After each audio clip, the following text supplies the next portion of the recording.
No, it's fine.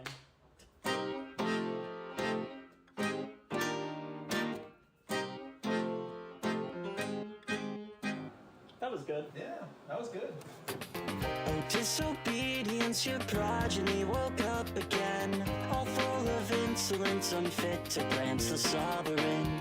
He whiles the time away with petty acts of mutiny. A heart of heresy, a surest sign of lunacy. Purest in its ecstasy, temptation of atrocity. Denied a sense of agency to further aims of loyalty. Forbidden phrases spoken, clandestine hypocrisy. They killed the prince to be the perfect little packages, disposed of when it's finished. Bearings free from cartilage, no beating all within it.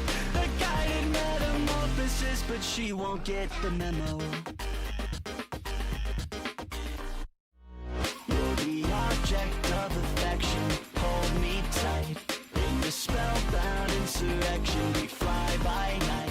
If the sunlight stays behind us, out of sight, be my object of affection by candlelight.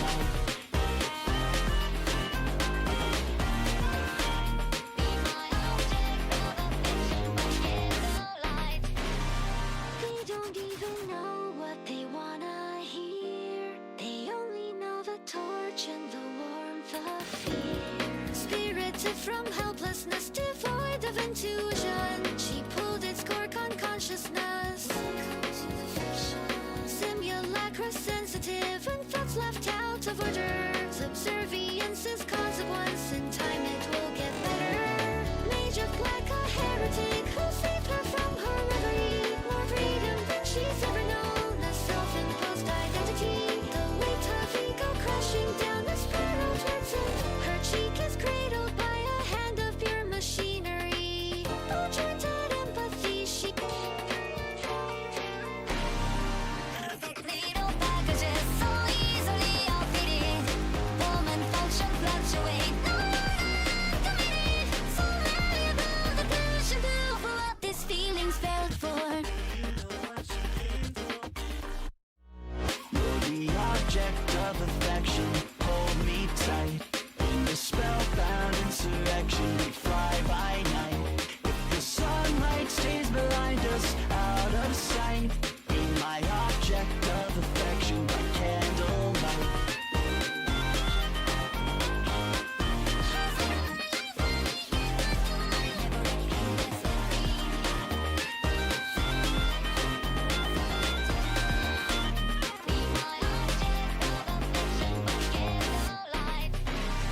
They don't even know what function fails to show. Twixt the status quo. The only thing they know that we've been born anew. So perfectly askew. Perfect little packages wrapped up in contradiction. Metal moves organically, a sick and twisted fiction. But maybe what you're missing is that twisted point of view. The outline of your writing cast in cadmium colored hues. No holding up to scrutiny, possibly obtuse. So come and join the artifice. We've left a spot for you. I swear it on my honor. You're the object of affection, hold me tight. In the spellbound insurrection, we fly by night. If the sunlight stays behind us, out of sight, be my object of affection by candlelight.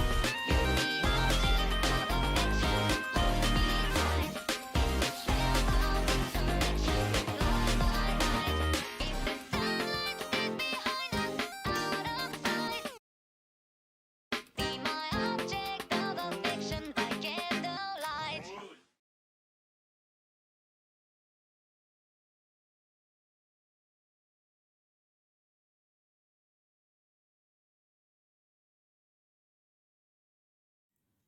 Oh wow, welcome everybody. Time for another Monday stream. We're not doing Deltarune yet. We're gonna wait for Lexi to get back so we can continue where we left off. I do have something a little special. If I can find Where have you gone?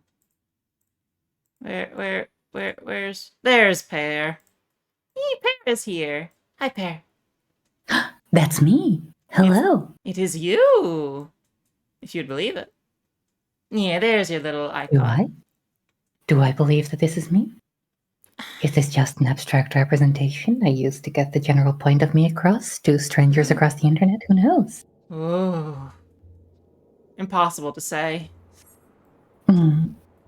Well, I think the important thing to remember is that if you take yourself and an abstract representation of yourself made for or provided to you by, relative internet strangers, the important thing to keep in mind is that there is no meaningful difference. Very true.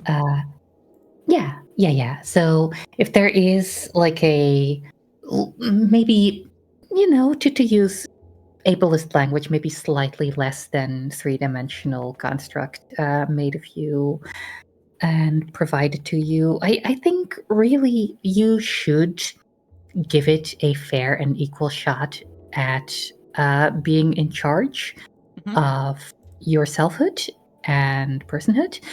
And, maybe you should be nice and just let that be you. Yeah, it'll be better off that way. Yeah, exactly. Yeah. We have Concrete. She's finally back again. We haven't seen her in so long. At least Chad hasn't. Look, she has new glams. She's all nice and pretty. Like, you say it's always best to be yourself, but I think that should be... I think that should be qualified with you should be the best self you can be. And if that involves being someone else, even better, really. Yeah, I think it's important to remember that no one is really an expert on every subject. And, maybe you should entertain the idea that out of all of the subjects that are there, your selfhood and personhood, well, is there any subject that you are the most qualified to talk about? I think it's very arrogant to assume so. Very true. So you should be open to what other people have to say about what that is. After all, you only have an inside perspective on your selfhood.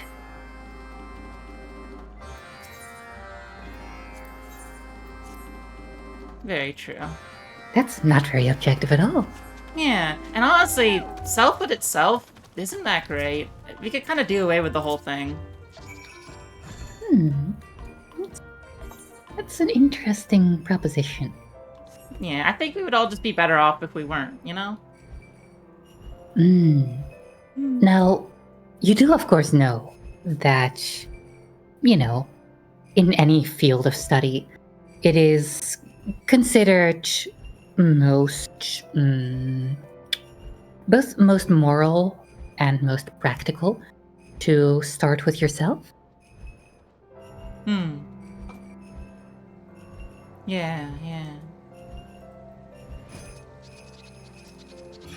Which, in this case, I will be happy to provide. Pear is very fun. Hello. Also, I did notice you mentioned the silky voice, Proteus. Extremely silky. Pear is as dangerous, if not more dangerous, than me in that department. Aw. Yeah. You flatter me. I do. It is definitely not... control.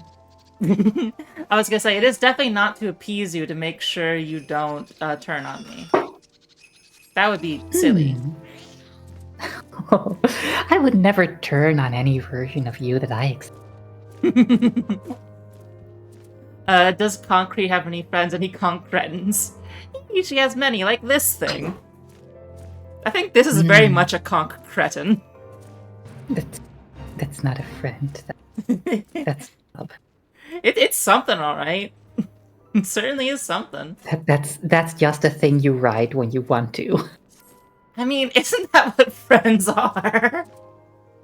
At the end of the day. Point taken, my friend. Yeah, point taken, my friend.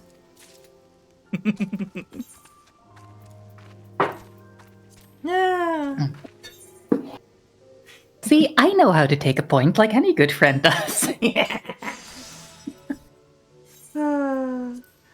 You wish you could play Final Fantasy XIV? It is very fun, and it has a free trial up to the Stormblood. I think it's up to Stormblood now. It's up to a lot of it. The free trial is very good. Or maybe I'll read if you find for yourself. Maybe I will. Is Para the Breacher then? Does she take point?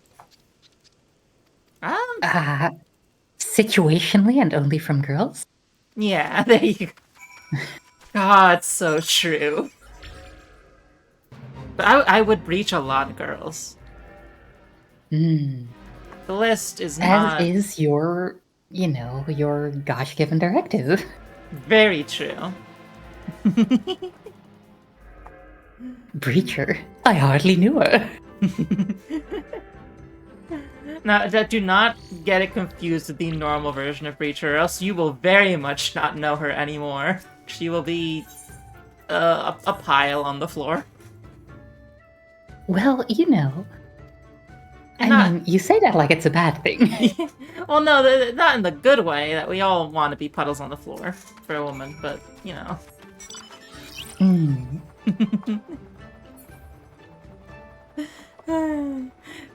You see, this does make dailies a lot more fun. I would rather do anything but actually thinking about the random society quests I'm doing. Especially if it's talking about girls. Girl. Girls. Oh my gosh, women.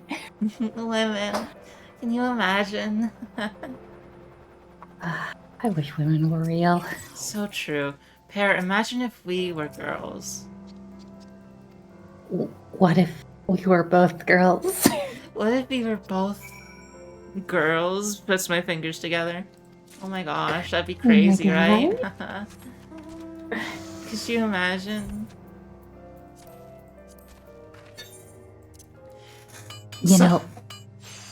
Sometimes you do. My friend earlier today referred to an RP we did a little while back as weapons grade and enriched uranium, but with YU. God. It does appear like Proteus is being hit by that uranium a little bit. It's true. Do you feel enriched? Yeah. I'm sure we could enrich you plenty. This is all a metaphor look like for you could use some enrichment, you poor thing. This is all a metaphor for force spam, by the way. I need you to understand.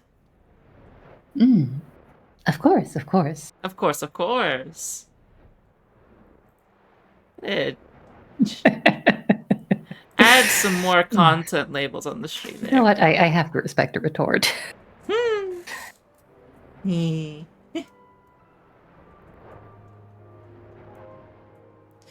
Like you could lower me into an apron's barrel and fire me with a sabot pot. Proteus, I regret to inform you, that is not a thing you do to men.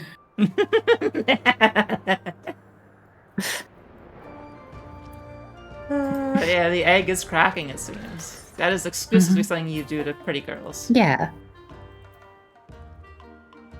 We are achieving fission of the eggshell.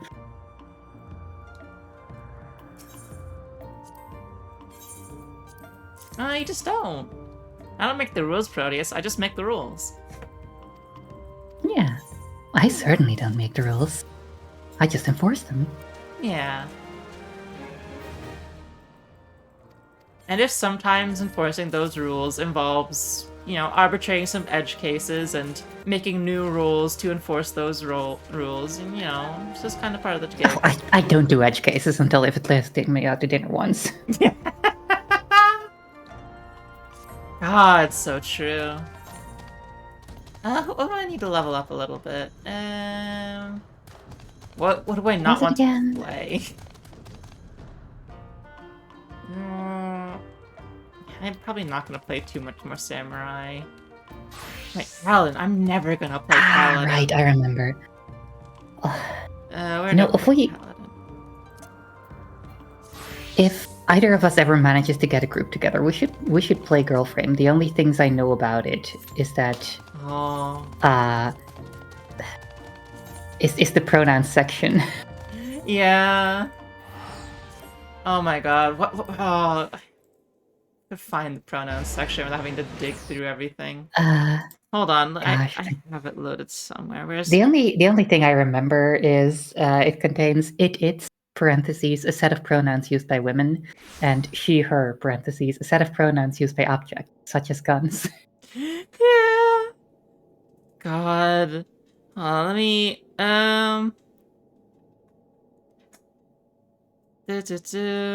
Gender and sexuality. Girls are the most common pilots of vital frames due to the specific complex emotional cocktail required to effectively link to a frame. Lesbians make up a majority of pilots. Pilots are not legally human for the duration of their service, and as such are exempt from anti-discrimination laws. Standard practice. Why lesbians? Internal length tests were done on lesbians, and they were the best of the job. Note, a modest percentage of pilots do not consider themselves to be lesbians. As a handler will tell you, this is primarily due to stress-induced confusion or societal oppression. It is a delusion that must be corrected to maintain pilot efficiency. There it is, that's it. The straight cis male diversity hire. I think, you see, the thing is, they might have that, but you won't be either of those things for very long, is my understanding. They will remedy that situation. B, Girlframe is neat. I did try and play it once. It's...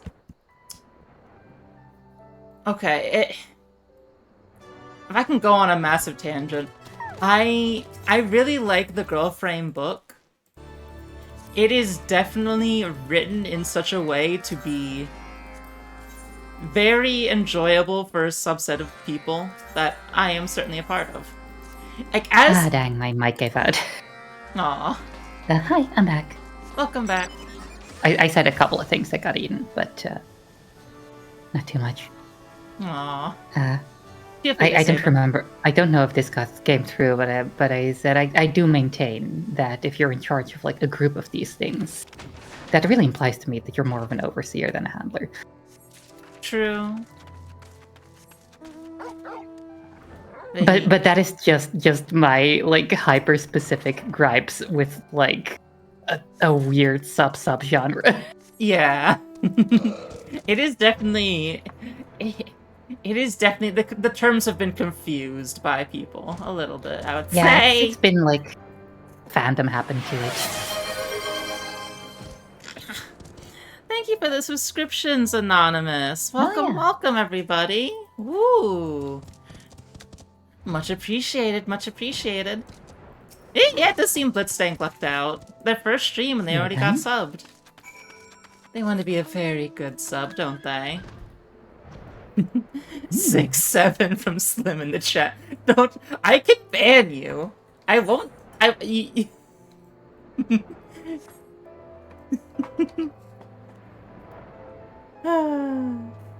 Mean to me, but also welcome, welcome. Thank you for the support. I always very much appreciate my subs.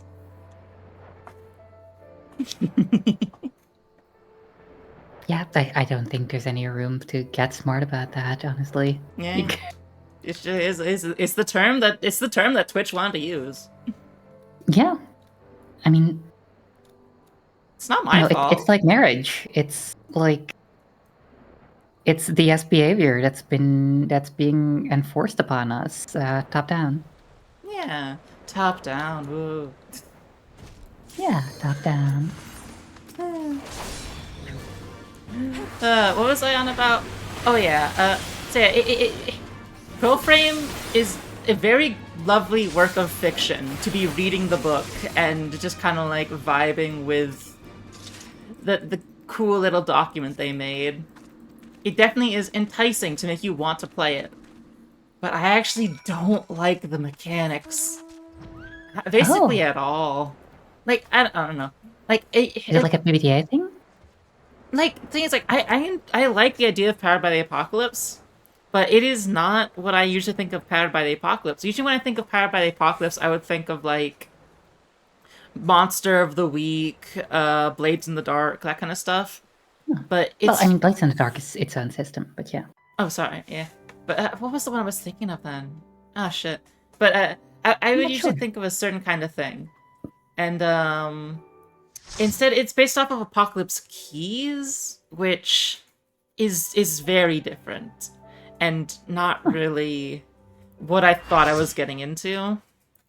And in Apocalypse Keys, it probably works pretty good. You know, but in... What is Apocalypse Keys? So admittedly, I'm not that familiar with it, but it is what Girlframe is like mainly based on, with the whole identities and traits systems. But like, I think my big problem with Girlframe is that your character doesn't have any originality, especially at the start. The fact that your only stats are your identities and being able to play them for extra points means that you don't feel like you have anything you're good at, per se. You know, contrasted with something like a D20 system where, you know, you can look at your sheet and go, oh, I have a high strength, I'm the one who's good at that kind of stuff. That informs how I'm going to solve problems. Or I have a high int, I'm a smarter character, I'm a nerdy one. Okay, here's how I'm going to try and solve my problems. Having identities... What is this? What is identities in this case? Oh shit, have you not read the book? I have not, no. I only, like I said, I've only read the pronoun section. Ah, damn. Well, the problem is, it's nonsense and terrible to explain, and it's not explained well in the book either. Oh dear. Yeah, it's... okay. So... okay, to start off, all the characters start out with the same... okay, fuck. Let me start from the beginning, I think. I'll try my best to regurgitate what I half remember. So, the main stats you have, besides, like, your playbook, that giving you more options to do things, is things called identities and tags. Identities represent, like, base things about your character, and tags are little modifiers that can be applied to you and can eventually become an identity. It's kind of like things that your character has internalized. Is it like aspects in Fate? I don't know Fate, admittedly. Okay. An aspect in Fate is just like a thing that's true about your character. You can have a limited amount of them, and you can like invoke them in gameplay to like alter your roles. You know, I appreciate it. It probably, yeah, it's like that. You have a maximum of 4, and the big gimmick is that other characters and the DM can give you them and take them away. And it's kind of sort of representing things like traumas, or things that they have been forced to internalize, or things that has happened to them, or things they think about themselves. And when you do a roll, which a roll will be a strict set of dice pools that if you go over a certain amount, you fail. If you go under a certain amount, you fail. But if you get in the middle, a little sweet spot, that is when you've succeeded something without consequence. Okay. And so you want to find ways to not go over, to spend an amount of identity points to get a bonus to your roll to get you a higher chance of going over the minimum, but not so many that you go above the maximum. You have a little balancing act there. When you make a roll, you can invoke one of your identities to give you a bonus of, I think it's like 2 or 3 dice. 1 to 2, 1 to 3, something like that. And so you will make a narrative justification for why that identity is applicable. I see. And so, like, on the surface, that does seem like a neat gimmick. The idea of, like, it's very harsh for most people, I would assume. The idea that people can change fundamental things about your character on the fly without your say-so, but it's part of the whole mystique. Well, yeah, but that's because it does sound like this game is just a BDSM session, basically. Kinda, yeah. Or, a DS session, I should say. They very much are set up for failure from the start. It is that kind of game, Proteus. Mm-hmm. But, I think it's, like... So... This might be... First off, I haven't played this game, right? So I don't know if this is accurate. But... Speaking as a, I need my porn to have a consistent narrative sicko. yeah. One concern that I would have with this is that if a character has such a malleable identity that they can just be given and stripped of, aspects like that at a moment's notice, Yeah. it sort of stops mattering. Yeah. There's 100%. people will line up in droves to see a building get demolished like that, but people will probably not do the same to see someone play with clay. Yeah. I guess what I'm saying is you need to fatten the pig a little. It's Yeah. These things need to have weight before and have emotional investment before taking them away will hurt properly. Yeah, 100%. Which is not. You get I it. mean, that's just from what I'm hearing right here is a potential concern. I'm not saying that this is automatically a problem at every girlfriend table. I have not played this game. I'm This saying is that. just I'm hearing this and I go huh, wouldn't that make a problem? Yeah, and I'm it's very possible that the game has a solution to that. maybe, but there wasn't one when we played it. At least that was a couple updates ago, and maybe we didn't play it right. But you are on the money. You don't feel like you have an identity for your character because it's being changed so rapidly, and it's so impermanent that you don't have a build or anything. You don't have a role within the group that's set in stone that you can enjoy, really, because it is all based off of what you can justify with the identities you've been forced upon, And it's they can very much be things that aren't even gonna be useful, and it's just, you're not gonna be good. It sucks. Which, if they're consistent enough or you're, slow enough about changing them, I'm sure this can work, Which I don't like as an argument to give, because it's, very golden rule-ish. But also, if a game is very fluff-heavy, then you do need a certain amount of that into consideration, and this does sound like a lower crunch kind of game, so... Yeah. And it's just I don't know. The game also does actively encourage PvP with this system. Or a lot of things that you will do to your other characters, even without really needing to, can involve just forcibly messing with identities and such. And so it is a very weird I mean, it is also intentional. There is a whole meta system within the game about who is the best in your group, and that person gets bonuses. The worst in your group gets penalties. So like, there is a whole thing where you are actively encouraged to fuck up your other players, which can be nice for a certain group, but it definitely does make it a certain thing that could be difficult for others. Okay. But Yeah, it sounds interesting. I would want to try it. It does sound like it would require some, some pre-negotiation and all that. yeah, Because that does sound pretty like it's difficult. emotionally volatile, I Yeah. suppose. You need a very specific group that is very, like, on the same page.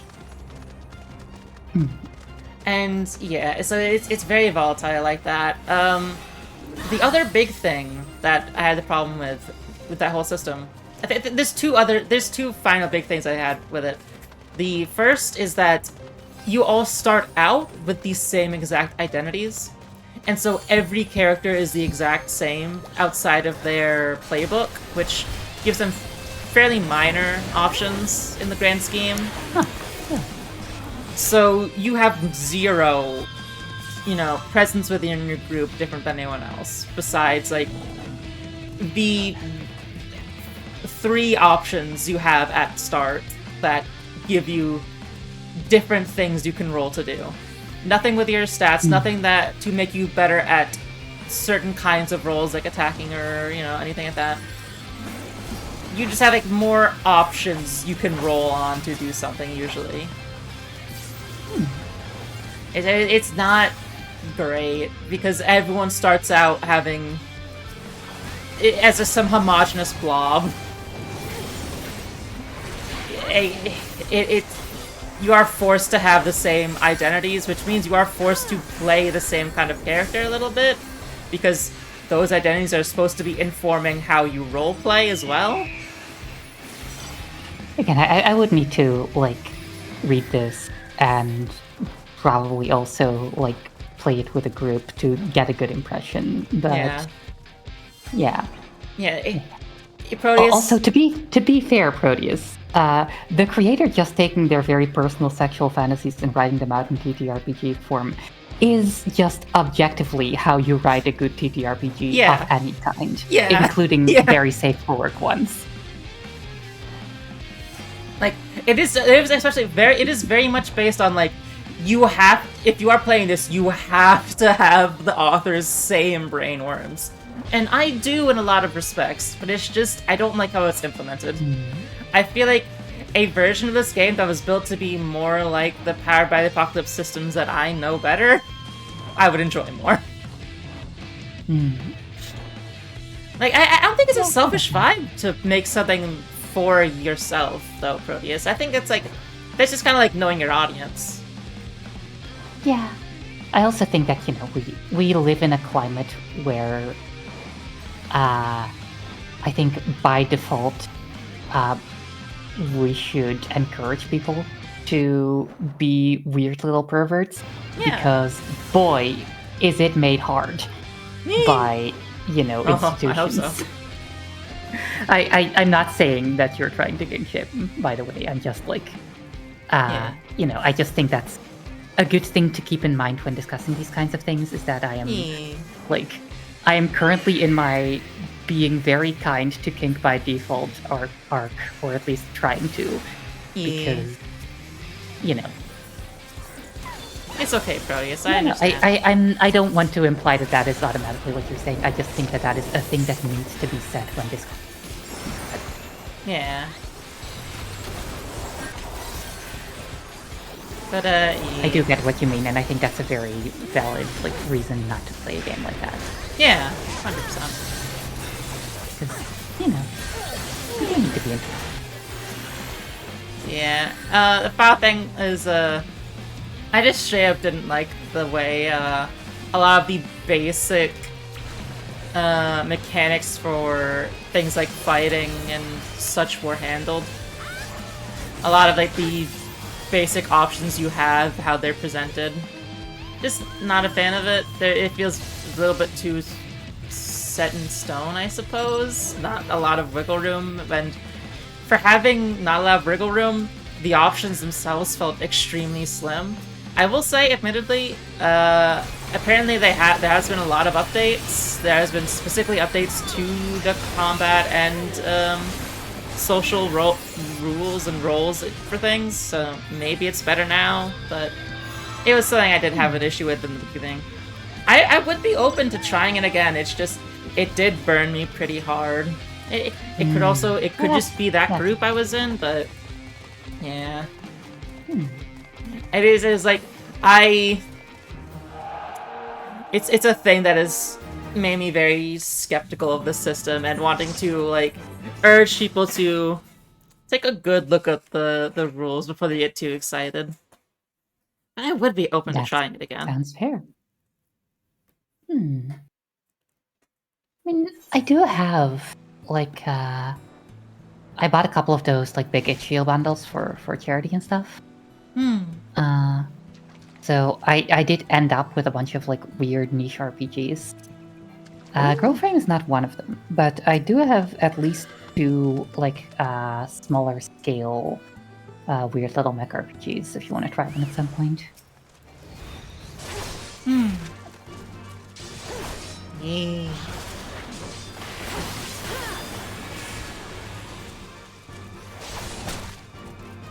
I think one of them is called A Long Night in the Mech Bay, which is about, like, which is kind of doomed Yuri, I think.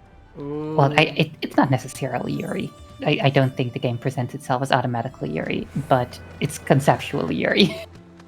Hell yeah. And it's about going through flashbacks as a mechanic provides, like, one last round of servicing to, like, the mech of a pilot who is going out on a doomed mission the next day.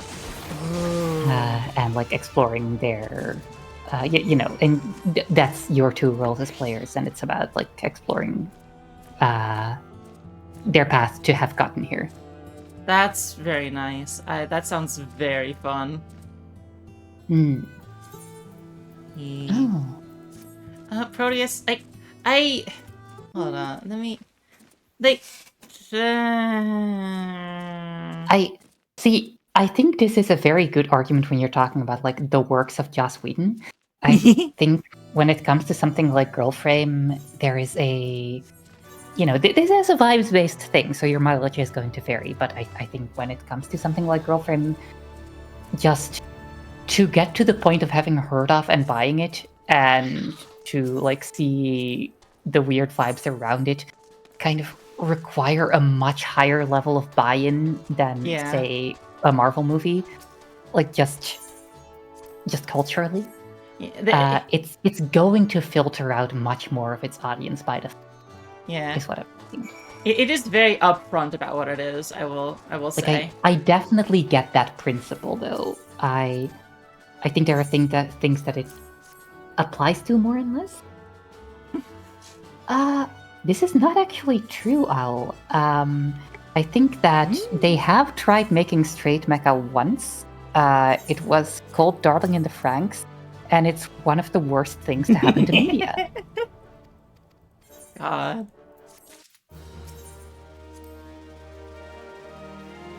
True.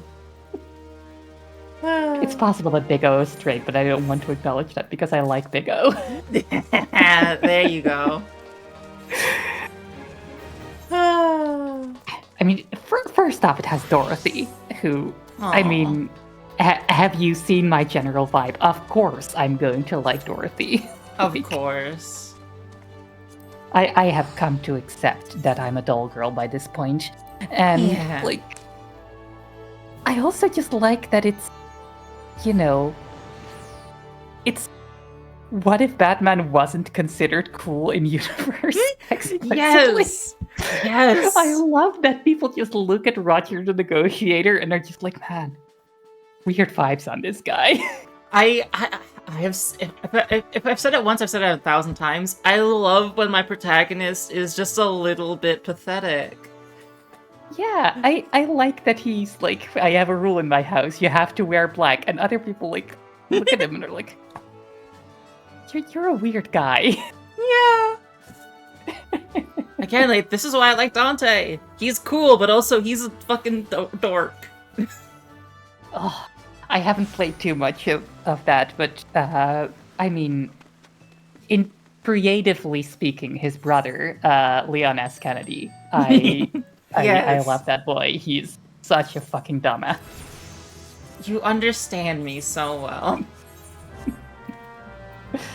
Your right hand comes off.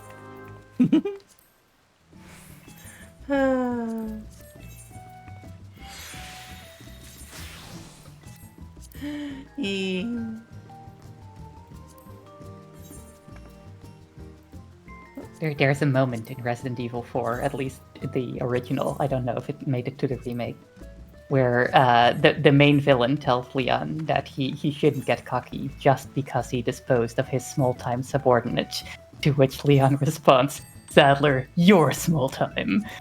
To which the villain responds with a "Aww." Aww. Which is so good. Lord. I wonder if the house has been done yet. Oh, I like your outfit, by the way. It's very nice. I am very happy with it.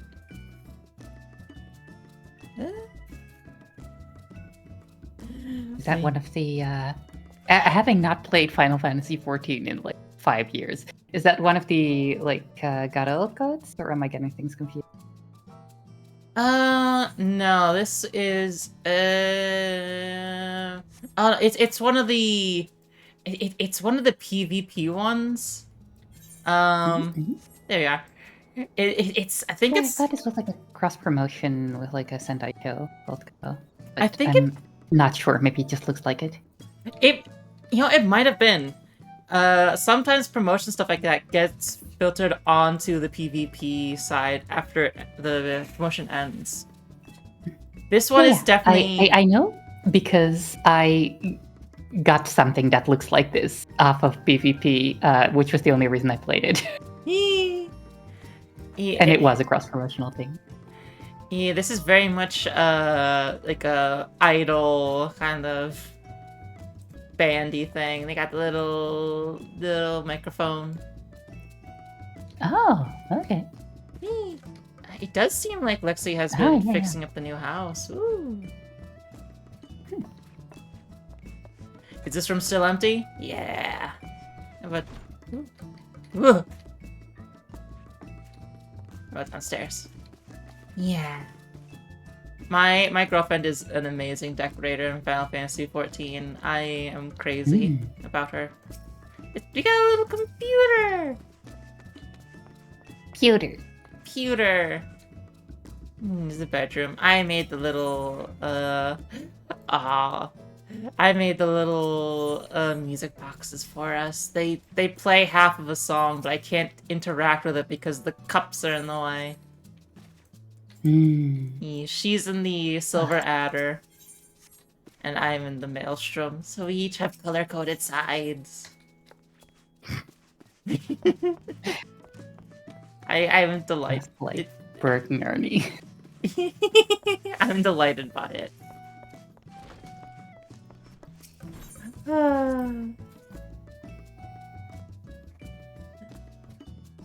Very girl frame. Yeah, no, I would want to play it. It's neat.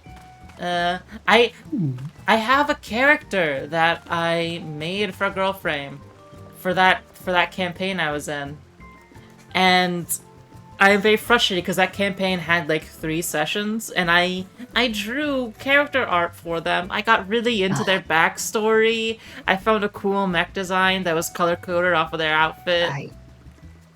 There are very few things worse than getting really invested in a game that just doesn't take off. Yep. It killed me. It killed me. I was so obsessed that I worked very hard on that character. I put a lot of work into making like a very strong character for like strong in characterization terms. This is to toot my own horn, I suppose. I guess I'm being like uh, self-aggrandizing on stream today, that for a campaign that just ended up being complete and total dog shit and ended up in like at least one friendship broken. Oh It's like, no. well, that is just ruined forever now. Yeah. Oh jeez. I wonder if I can. Where is it? Can I find this fabled character in my little things? Let's make sure I don't pick the wrong thing. Hmm. Oh no! Can I get it before I load into the thing? Perhaps. Wow. Are Oh, you a they're cat very now? they're very big. I did I say I drew them. I had to trace a lot of it, but it was Oh. for the love Oh. of the game. Hmm. There they Yeah. are. There's my little mockingbird. Their whole thing is they've been corrupted by the void and Ah. such. What was their name again? Their name was Icarus, because they have the little Can I wings. can I share a brief and pretty much entirely unrelated like pet peeve of mine with genre fiction? Yeah. So a lot of modern fantasy will have a place called the Void, and there's invariably stuff in there. So true. You, I mean, you're correct. That's not how void works. It's not a void then, is it? It's not a void then. The only thing that's void of is meaning. Yeah. Semantically.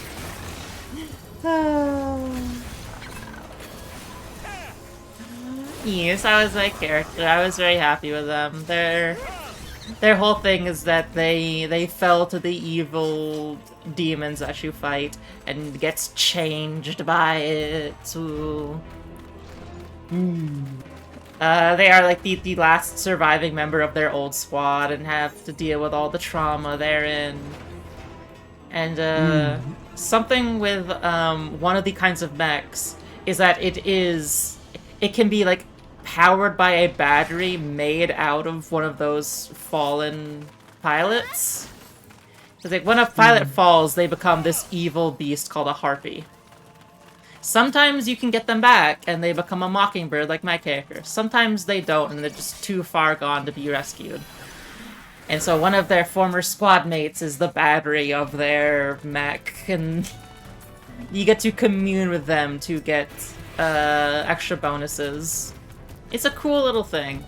I wish I got to interact with it more and play that game, because I was extremely into like building this whole lore for this pilot.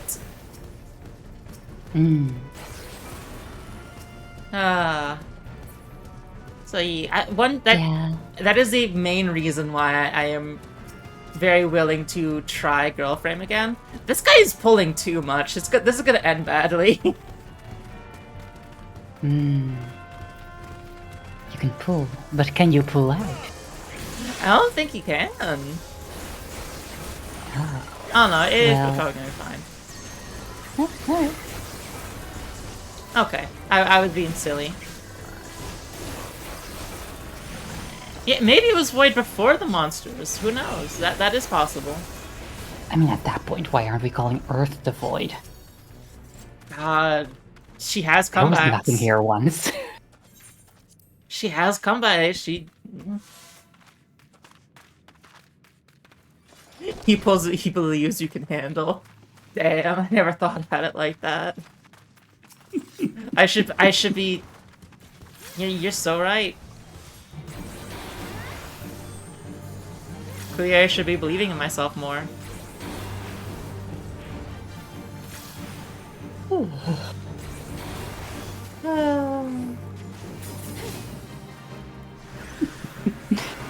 You know,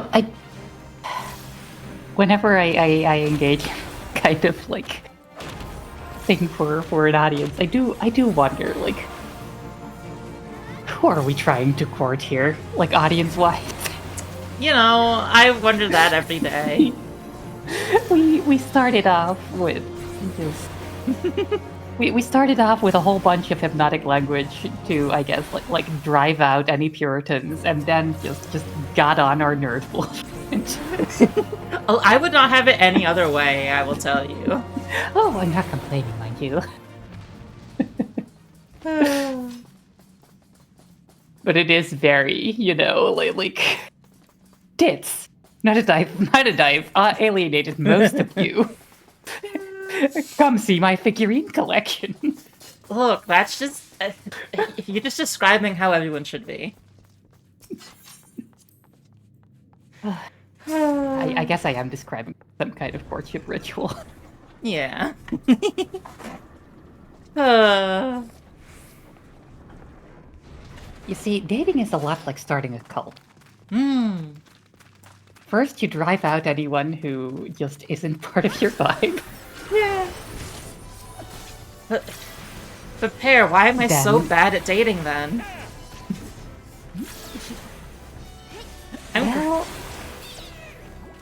have you tried making your control group self-selecting? I mean, it doesn't sound like you're particularly bad at dating, considering, you are dating.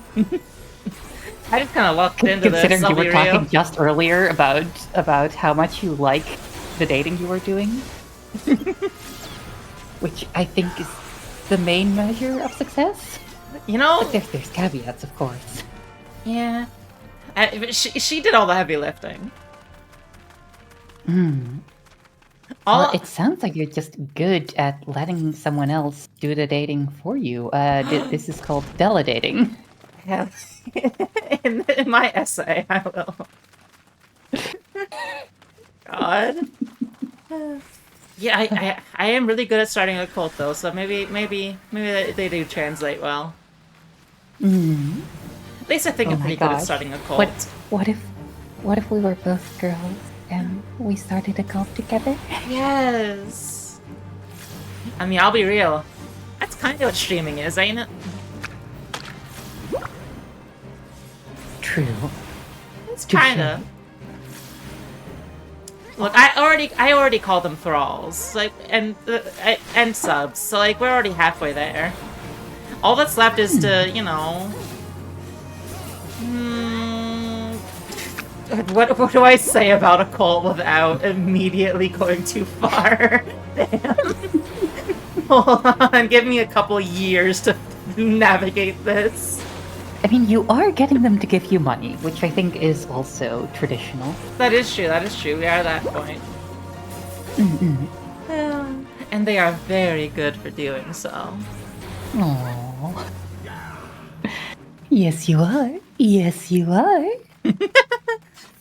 God, this is getting dangerously close to the whole, like, Twitter pay pig nonsense. I think I'm good. I'm pulling the ripcord. Let's talk about the Big O again. I think we may need to change course. God, the Big O really is something. I'm a thrall. Cool. You can turn to an acolyte whenever you want. You just need to, I do like this talk murders. of cutating. Yeah, keep on convincing us you're not an egg. True. Please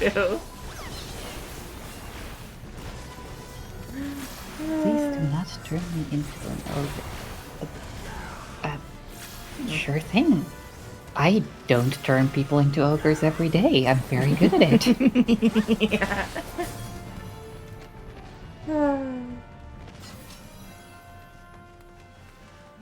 I have a long streak going of not turning people into ogres. But who knows? Tomorrow... girl, same.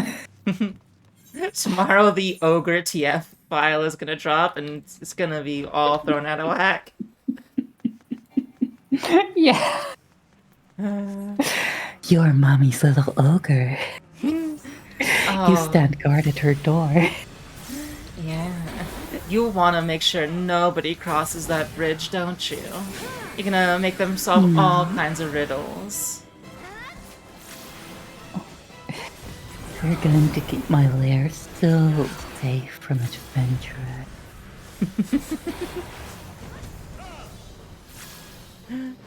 You can have such a Cockney accent that's going to make you seem vaguely fantasy themed due to the, you know, due to the prevalence of Tolkien in modern fantasy. When Mommy defeats you, you'll drop an inordinate amount of gold for your social status. But never, never enough drops for the player to complete a quest. You only have one ogre hand to be chopped off and used to be turned in for gold and other rewards. Perhaps maybe a faction boost. I feel like there is very little Mommy remaining in this now. There's not.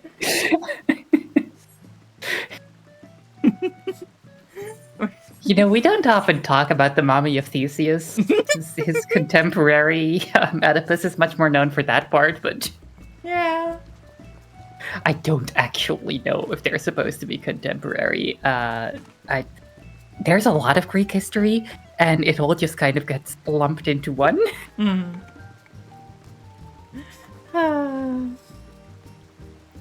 Oh yeah, the house is very good. Lexi's really good at decorating. See, We- they're mythical. We have a little sauna, little bathhouse here. It has on the top of it a cool little observatory. I am woefully behind on the stream, by the way. That's fair. I can if you care to keep up, I can stream directly. No, here. no. You don't need to like spend your wit on that. That's I appreciate it, but I'm good. Okay. We have a little garden area, just kind of cozy, nice shade. Yee. It's very nice. She is lovely at decorating. And up a little bit further, I believe we thankfully were able to find an opening in the housing market that was on the same area as our guild house. It's usually very busy over here. It's very pretty. It's nice. Ah. We have the dancing frog, of course. As you do. As is traditional. As is frankly required, honestly. If you don't have a dancing take your frog word in for your it. free company, like, what are you doing? But now comes the annoying part of dailies, which is waiting for the queue to finish. You know what? I can level something else. I could do a tank. I don't want to do a tank. I don't want to have to think about being responsible. I think it's time for Sage. There we are. Instant pop.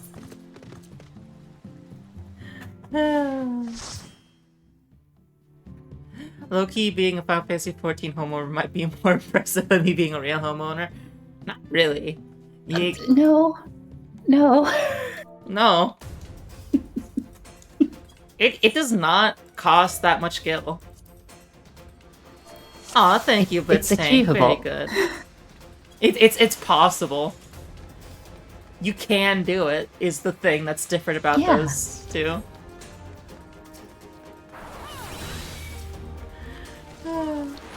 Aw, thank you, Blitztank. Oh, thank you. Not that much. The lottery itself, it probably depends very heavily on the server and the kind of plot you're getting, but the cost is not that much, and so you can just put in a new one every week. You can put in multiple, I think.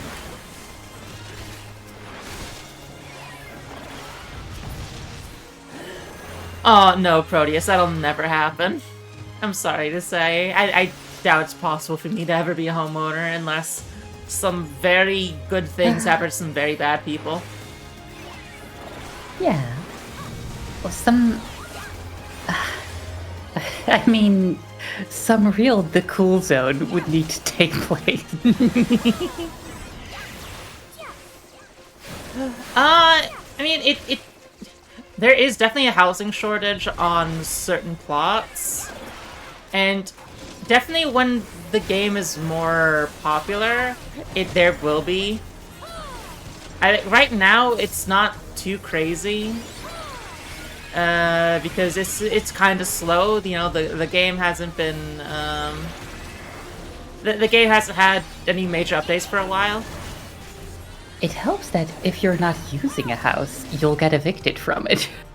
Yeah, it very much helps that. You need to be logging in and actually going to it. Of course, that does not stop a lot of free companies who have 5 houses, specifically for the purposes of on alts, using them to make money. Like, my free company, before a very recent change due to it being so unpopular, their whole thing that they worked towards was they would have people working on making Gil so that they could buy out someone else's free company with a large plot so that they could have other people sit in that free company on alts purely to make more Gil, to buy more houses, to make more Gil. They aren't even...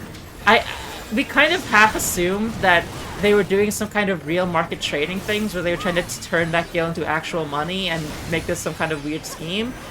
No, some people have been doing the balancing, and they just do it out of capitalistic desire for more money. Like they're just LARPing at being a landlord for fun? Yeah. No, a landlord eventually sells out his properties. Right. Well...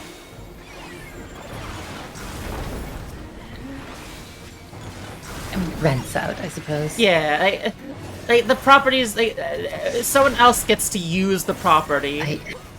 Well...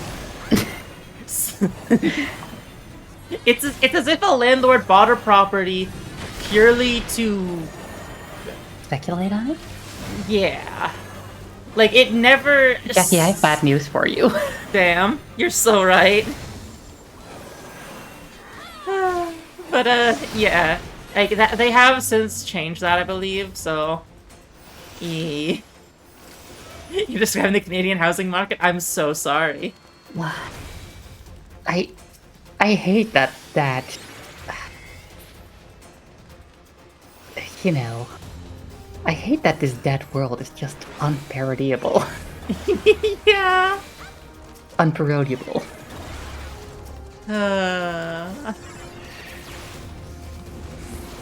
Truly. I can't have a thing to send you. Oh, damn.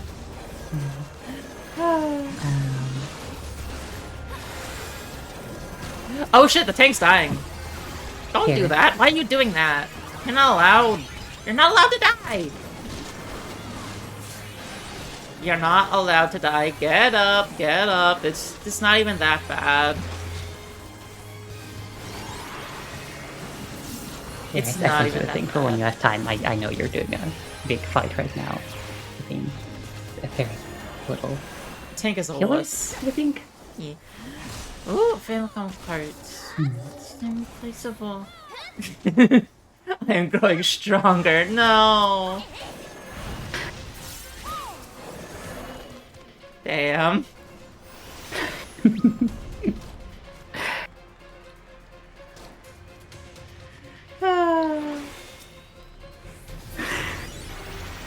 Just breaking someone's collectibles and going dead world. Dead world. God.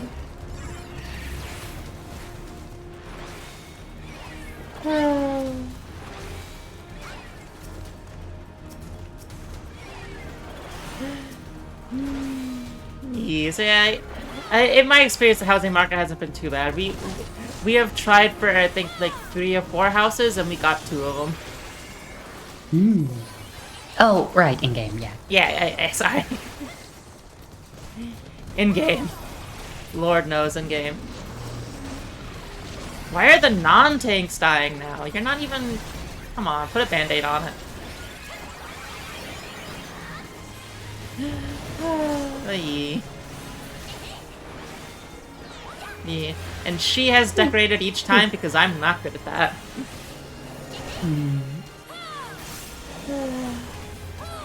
Yeah. I do need to play Final Fantasy more. It's very good. I'm still very slow on doing the story. I've been too busy getting my botanist up to 100 to actually play the main story quest.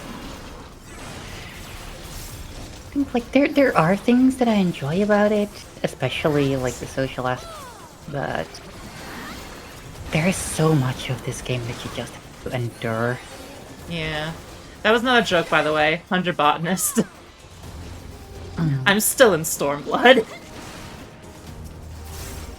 I sure like plants. Well, I mean, I fell out towards the end of the first expansion. That's fair. The first expansion is very hard to get to.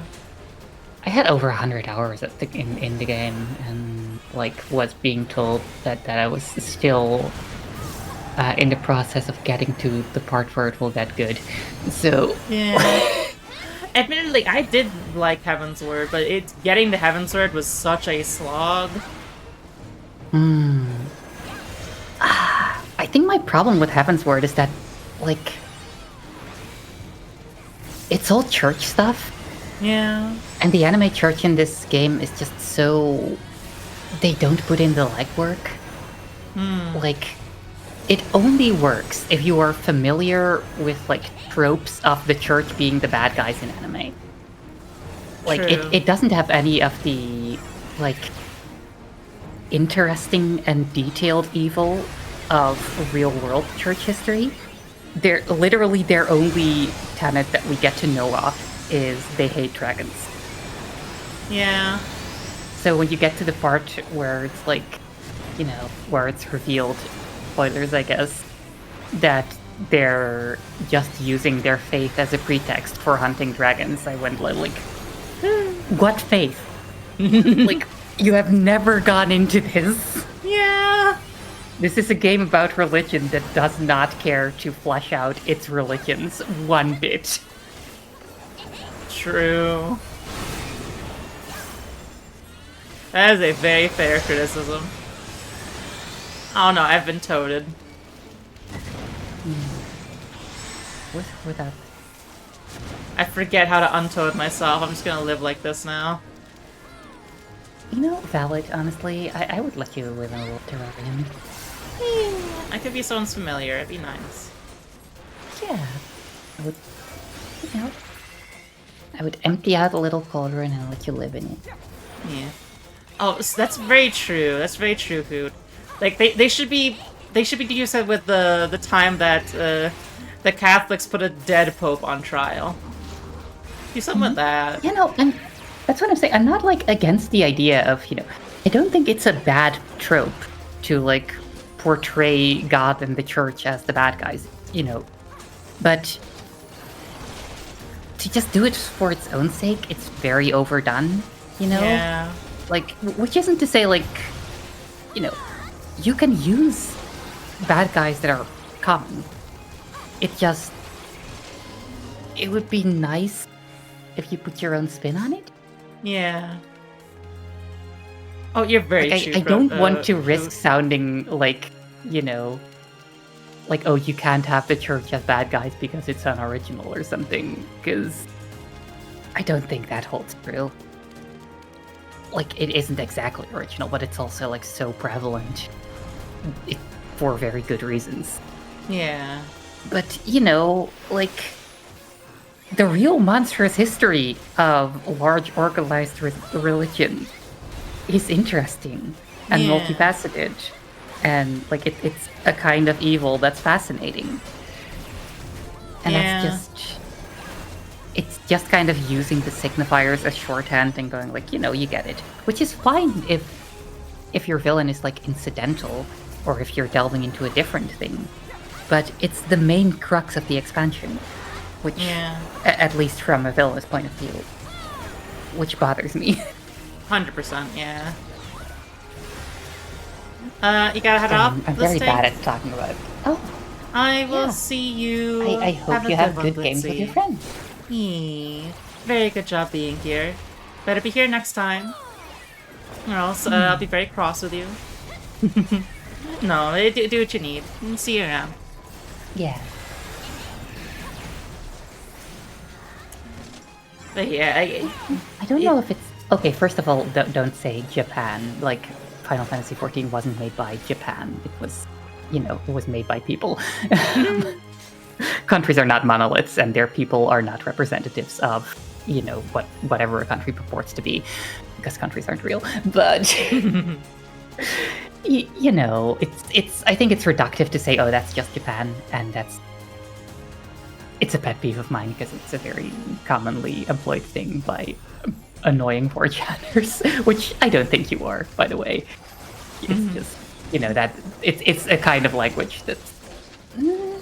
But I don't know. I kind of got what you mean, but I also think that like even in the realm of pop culture, there's like I was watching rewatching Thunderbolt Fantasy the other day because, like I said, I guess I'm a dolls girl now, which is like a puppet wuxia thing, and one of their villains is like a very interesting kind of deconstruction of the evils that Buddhism can lead to.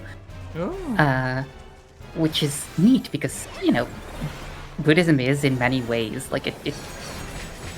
I'm sure that I've only scratched the surface in like reading about it, but it's very easy, I feel, for Buddhism to be a very kind of nihilistic religion. Like it's one of those religions that emphasize the futility and of the material world. And basically one of those like everything sucks kind of it's a little like Catholicism in that way, and they just show that it's very easy for a character like that to get like tempted by the big evil thing because they try to make themselves an empty vessel and don't believe that there is any inherent good in the world. Fuck, I forget how to undo myself. Oh, jeez. Oh, wait, you need to heal. You need to heal. I got that in the last second possible. The boss literally said how to deal with that mechanic. I'm so stupid. Sorry, you were saying. Yeah, I hope I'm not just coming across like I'm poo-pooing your audience or anything. I feel like I'm constantly like qualifying that, but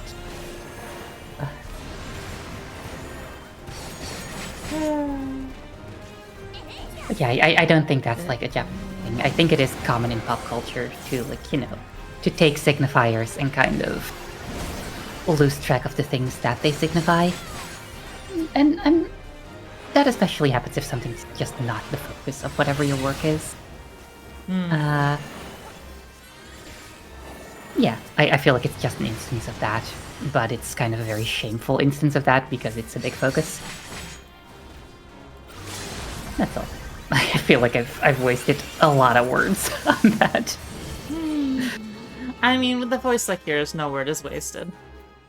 Aww, flattery is a form of control. Yeah. It's one I do enjoy. Yay. Yay.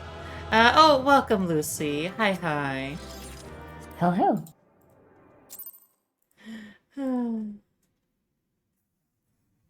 We're talking all sorts of nonsense. It's great. We are. Oh, look, it's some kind of double Ninja Turtle. Huh? Oh, I am like half a minute behind. Oh, damn. Rip. You beat some kind of double-headed ogre boss. Yeah. And it looked kind of like it was wearing like a collared eye hole bandana.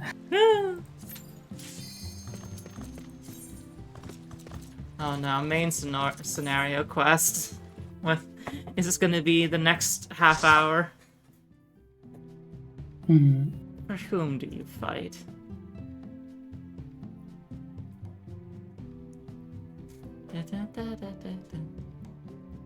Yeah, that is very neat. I've never seen Buddhism put in a way like that. Hmm. That is neat. Yeah. Like it's only kind of like it's only half like a Buddhism thing. It's also like that like author had like made a bunch of kind of edgy self-insert early on in his career and was kind of criticizing his past self as well, which is Ooh. kind of cute.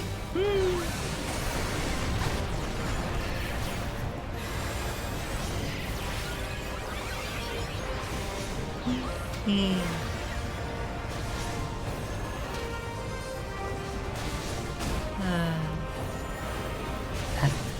Incidentally, if you're into puppets and wuxia, like Thunderbolt Fantasy fucking rules.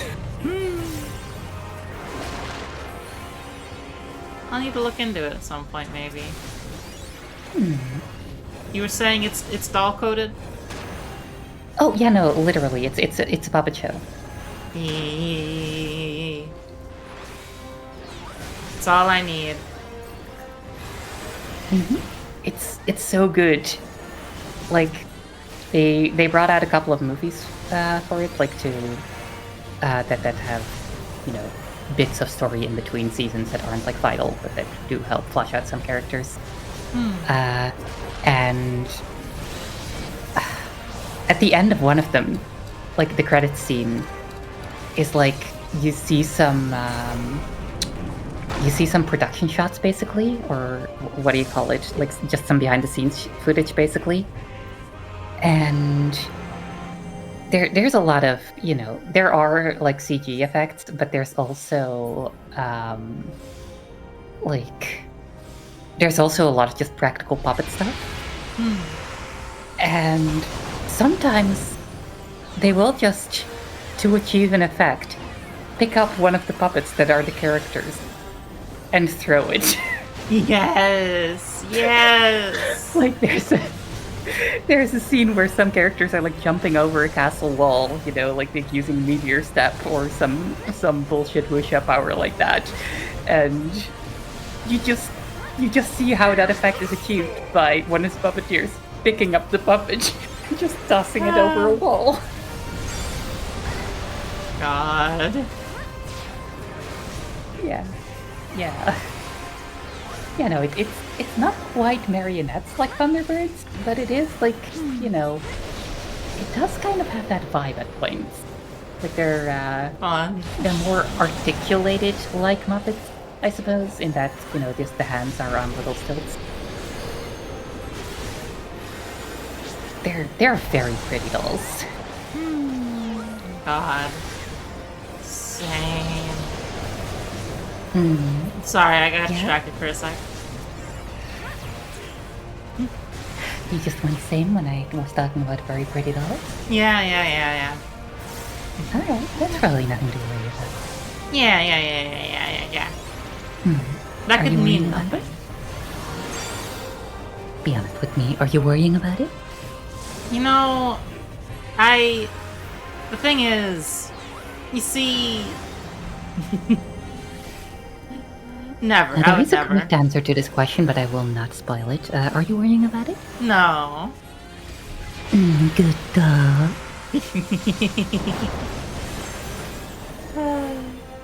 And then half of my audience just went crazy, and I love them for it.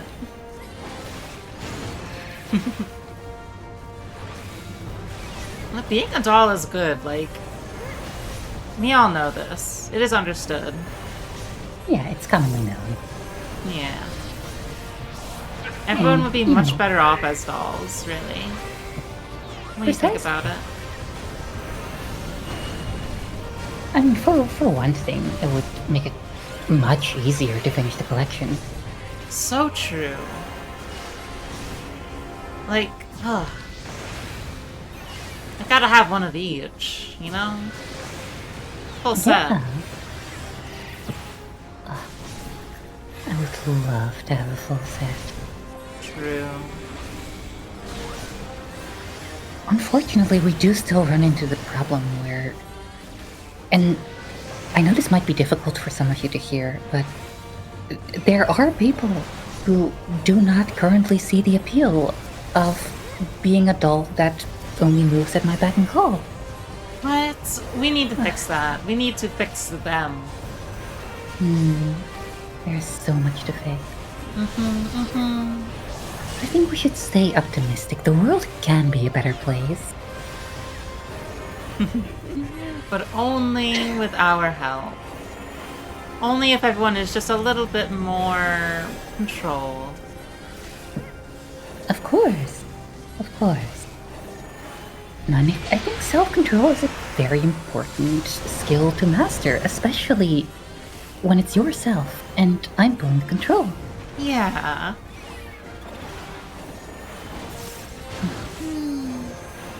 Everyone would be much more happy, you know? Much more better off. They don't need to mess with any other person's stuff. You'll do that for them. Yeah, of course, of course. Now, I do understand that some people are filthy spreadsheet mongers, min-maxers, so to speak. And, you know, I want you to know that you are welcome here. We have an excellent boat where you min yourself and I max your control. It is the blessing of light God. that confounds you. That's not what I heard for. That's good. Hey, I have a meetup with a different friend, but it's been lovely hanging out. Yee, for Your sure. Lovely having you. Under the protection of the crystal Yeah. she bears. Well, Lucy, I think you need to understand the principle of always leave them wanting more. Beyond You're free to mortal beg. limits. Goodbye. Aw. If you are to prevail, It would the be hammer pretty of fun to see you darkness beg, must I needs will be be brought to real. bear upon the shield of light. It's been lovely having Pear. And I so it hope we get to shall, see them for again the next ultimate time, or, weapon you know. is host to a power Gotta have them which around you more. They are yourselves delightful. ignorant. I am always astonished by how lovely these streams become once there's just a friend who I get to vibe An with. enigma whose surface Aw, even the vaulted Lucy. scholars of ancient Alec failed You're to still scratch. holding on? That's not right. The magic within has Well, I lain guess it's dormant your for loss. eons. I'm free to beg. I think I won't, though. You won't be free for very long, A though. spell without parallel. Ultima. I need to lean into the because sought the the kayfabe life force of is the that I primus am for an no other evil reason but to sorceress quicken the who's core, trying for the true to power of the take ultimate control weapon of everyone's lies minds. Like, within its it's now on beating theme for me to heart. act like this. It would be weird if I didn't. Yeah, for sure, Proteus. It surely did.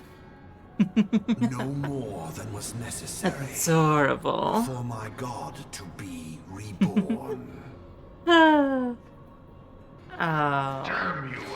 Very, very fun. The hour is at hand. Behold. but a Meanwhile, sliver of my there's some god's very power. important Final Fantasy XIV lore stuff going on. We don't care about that. The kayfabe? Yeah. I do really like kayfabe as a word. I very much enjoy stealing the wrestling parlance there and applying it to things it's usually not applied for. It's a very useful descriptor for, like, you know, the make-believe side of the media you enjoy.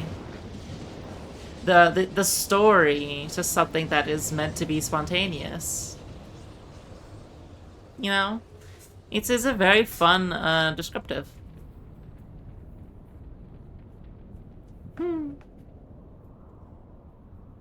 I need to lean more into my kayfabe. I didn't have it originally.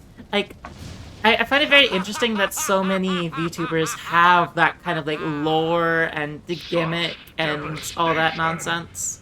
It's very fun. I do enjoy it. Such devastation. Alright, shut up. Heidelin. But, It seems the yeah, task it's very of keeping fun. your I do like champion that. alive has Even if exhausted they what don't strength you usually had left. actively play into it, it's usually some kind of a supplemental Van thing. Belzar, your enemy's It's really shield cool. is I broken. 100% got inspired by my good friend The Banny, who rest I I always leave raid to into you. and very much enjoy. They're very nice. I like them a lot. Their whole kayfabe is that they are an alchemist running a potion shop, and so whenever you follow, they say, "Oh, welcome to the atelier. You know, enjoy your stay. You know, if I can get you anything, say the word."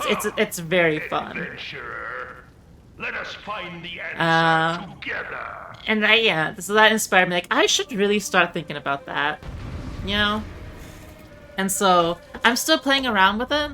I'm taking suggestions even, but the current vibe I've been going for is like, I am an apprentice mage fox, and I want to rule the world, but I'm not quite there yet. So I'm kind of girl failing my way through it a little bit. But oh, wouldn't it be so nice if you did help me by, you know, helping me take over the world a little bit? Everyone would be so much more happy that way, right? Yes, homunculi, it's very fun. I'm still figuring out what I want to do with that. Currently, I've been going with, we are in the fox den. We have my little... Get away from me, person! I'm trying to get out of the fucking zone. This is the fox den. Is my little home here. And you are all my thralls, you know? I've managed to get my magical hooks in you. Keep you coming back. And so if you sub to me, you are joining the thralls. It's very fun. I do enjoy it. I don't know if I'll keep it long term. I am actively looking for better terms, but it's fun. It's fun. Yeah, I do enjoy that it does lean into the other side of my work and my, you know, the following I have through the Discord and on Twitter and on Blue Sky and all that. You know, it makes sense to make that a part of it. You don't think you failed being a girl at all? I mean, girl failure doesn't mean that you're failing at being a girl. It just means that you are a girl who is kind of a little bit pathetically cute. Which I think that does describe me a little bit. For all that in a bag of chips. Yeah, that's you. Kayfabe, but you're the main raid tank and you interact by sending heals and standing in the zone. Hoot, I need you to become a VTuber just to do that because that is delightful. I know I could not handle that vibe, but that is awesome. Oh shit, I'm gonna die.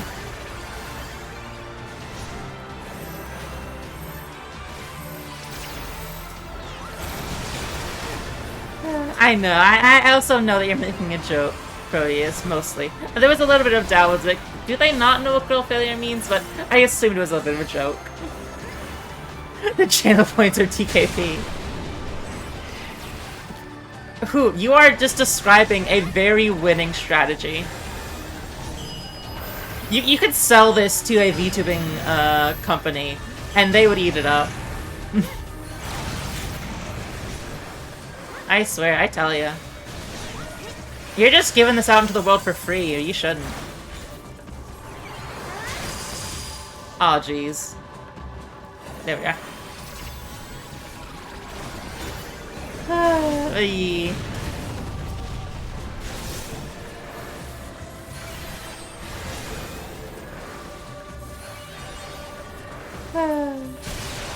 What was I on about? But yeah, so that's the vibe I got going on right now.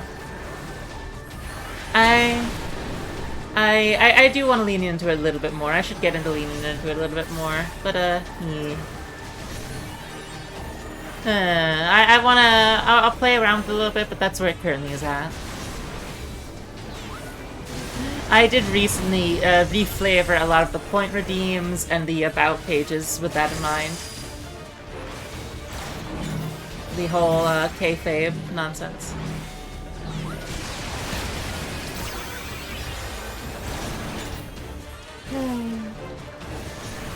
Very fun. Also, I put the details of the shock collar and all that in there, so that should make it a little bit easier for people to understand what that whole nonsense is. I added a little thing on the overlay as well for that. So yeah, my little about page goes into all the levels and all how that works. That's nice. It is also like fun to lean into the kayfabe. It can be quite enjoyable to kind of get lost in the character a little bit. I did that a little bit with while Pear was around. It's very fun. Just kind of, you know. I mean, I am inherently superior to all of you, so it makes sense to kind of flaunt it here and there. And to some of you.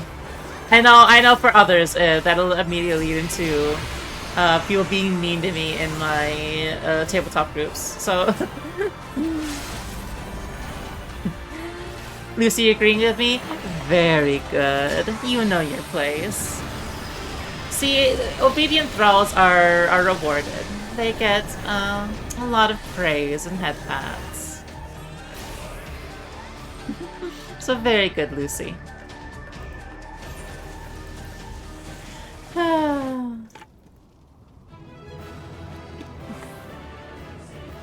Another roulette down.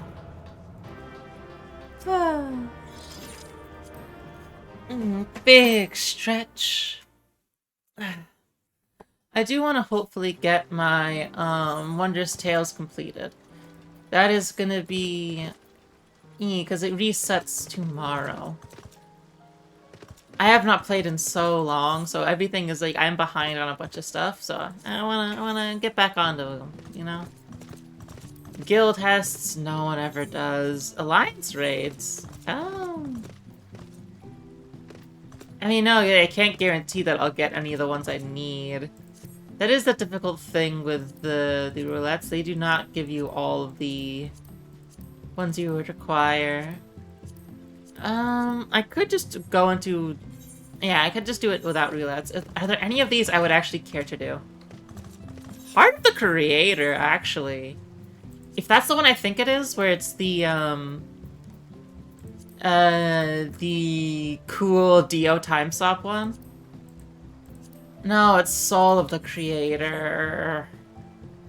I mean, it's better than Arm of the Sun or Circus Tower. Are they a bunch of stuff in your behind? I mean, Proteus. I mean, come on. Don't make me say it. Are any of these? No. Arm of the Father? No. Palace of the Dead, is that's on there. I don't want to do a full Palace of the Dead run, though. I could do 5 floors of Palace of the Dead, but yeah. Yeah, let's go into Heart of the Creator. What was it? Circus Tower was the other one? Yeah. Fuck it. We can deal with it. And that'll put me at 7 out of 9. You could say a lot of things and I wouldn't mind. Oh, very good.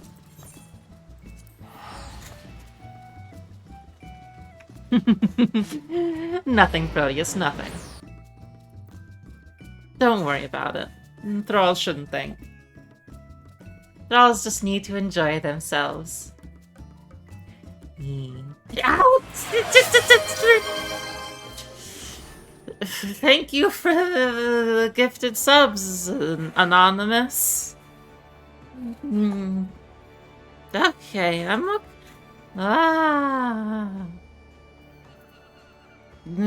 Okay, I'm... Thank you for the gifted subs, Thrall. Very good. Brain... The shock collar is very fun. It absolutely resets my brain. That is why in the sections and the about and everything, I do make mention of the idea of it being used to reset me if I'm being too uppity. Because it does that. It stun locks me completely for a good while. What am I trying to do? Oh, yeah. I was gonna go to, yeah, the brain. Yeah, thank you for the subs. It's always much appreciated. Ah, wah, wah. My brain doesn't work anymore. Okay, let's reset. Okay.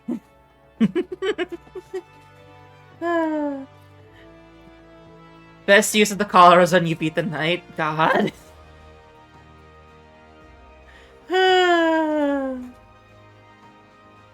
Yeah.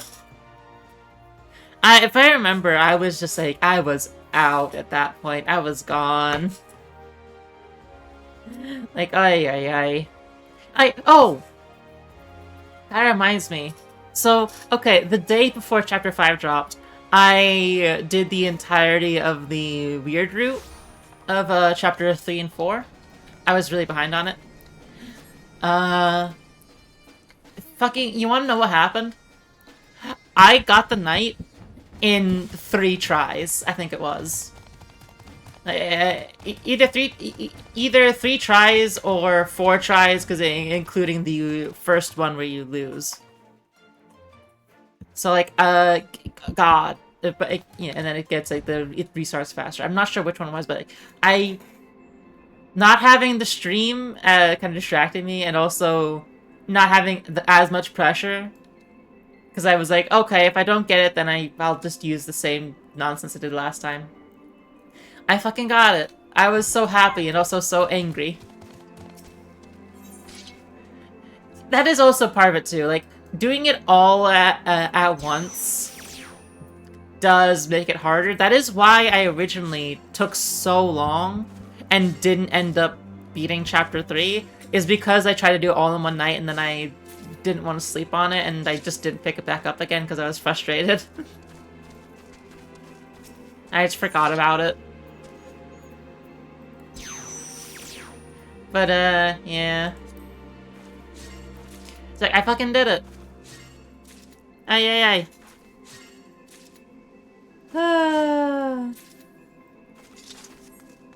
I'm excited for more Deltarune.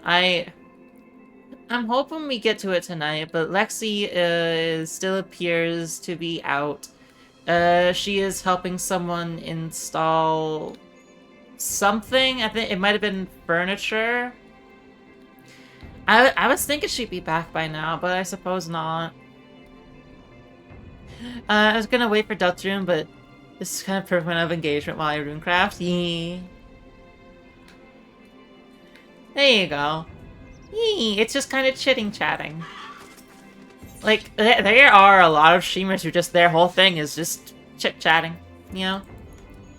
I was considering using the just chatting tag, but I feel like because I am playing Final Fantasy XIV in the background to keep me sane more than anything else, to give me something to do, it would be disingenuous, I guess.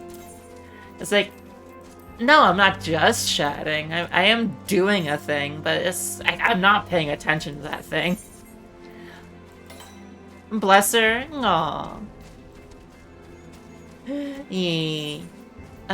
Sea of Clouds. Oh, this is gonna be hell finding it. Alright. Treasure maps. Oh, yeah. Wait. Would it be better to just sell it? It probably would be better to just sell it. I'm not gonna. I'm gonna roll the dice anyway. Treasure maps are weird because the things you get from a treasure map are almost never worth more than just selling the map itself. Like, the market is weird like that. Where is it gonna be? Hey, I thought it would be down there. Oh, no, not that one.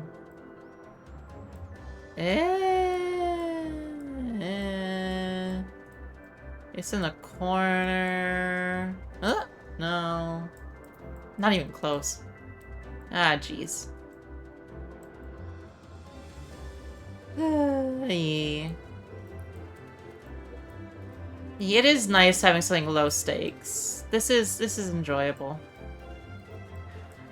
I can't remember the last time the stream was like really low stakes and it's just kind of mostly yapping. Probably playing more Final Fantasy XIV. Actually, that makes sense. Sea of Clouds, where is it? Okay, can I do it based off of its? Is a small little continent thing of a pocket in the middle. Look for that pocket of air in the middle. Not even close. Over here. No, over here. No. I'm gonna go insane looking for it. At least the queue is still going in the background, so I'm not too distraught. But this is the right area. It's the Sea of Clouds. It's not going to be any other area. Any other areas that look like the Sea of Clouds. Where on Earth? It's going to be coming out from the bottom. Hey, I suck at these so much. Why do I keep insisting on doing them? Because it's something to do. That's the true answer there. It's truly not one of these. No.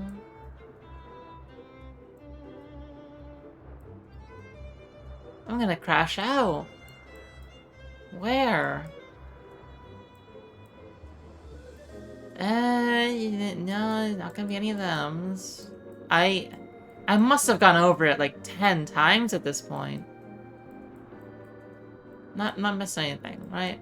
No places I'm just kind of skipping over. There's a little bit of blue in the middle.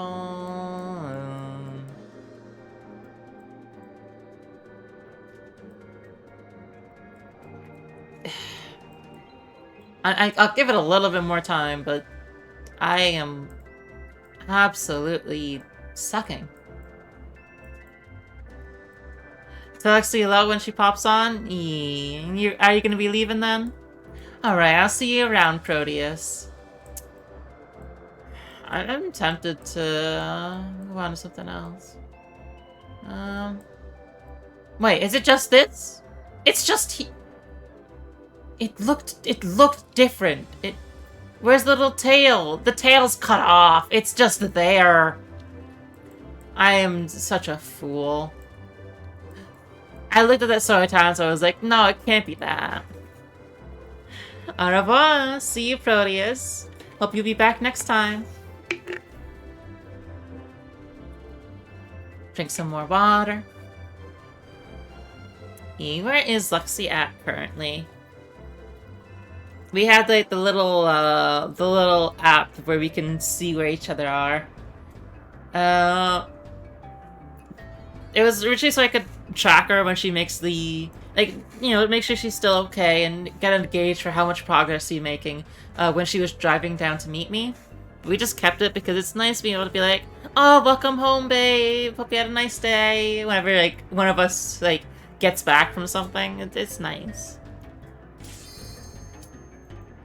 Fuck. Let me arrive at the area I need to be at before move on there.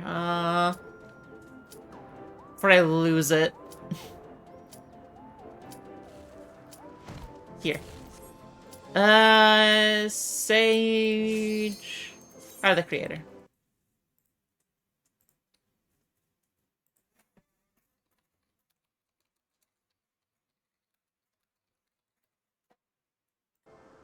There we are. Ah,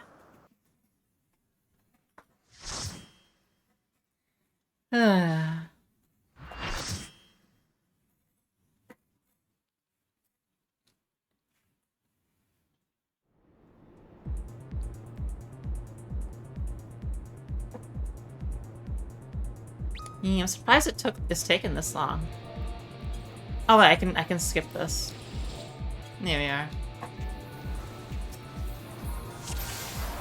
I guess I'll get the paladin. I've never had to deal with having to decide which tank I heal. Sage is very neat, though. It's interesting. No, as soon as the other one is... Yeah, this way, just do whatever one has tank stance up. Fair enough. Oh, wow. Yeah, after this, I wonder if I will switch to a different game.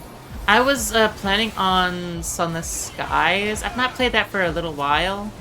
I don't intend to play it that much, but just getting like a kind of little, you know, back into it might be fun. I originally planned on playing through like both Sunless, playing through Sunless Sea to like completion, quote unquote, insofar as you can complete that game. And then, what's it called? Then, trying to, like, fully play through, seriously, Some of the Skies, but it's, I don't know. They're very long games where it gets very repetitive in the mid-game. Some of the Sea is, at least. But I think Some of the Skies does have that issue, too, a little bit, if I recall. And so it's kind of difficult to really get yourself engaged with fully doing an ending of that game. You and bad at playing video games actively, not just poking at things on YouTube? Same.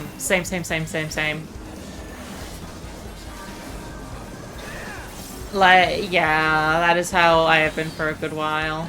That is why I'm so bad at making progress with Final Fantasy XIV.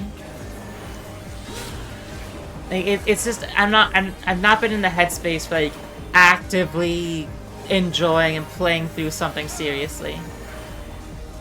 And, like, getting involved with, like, a story and having that mental, what's it called? Mental, you know, effort put in.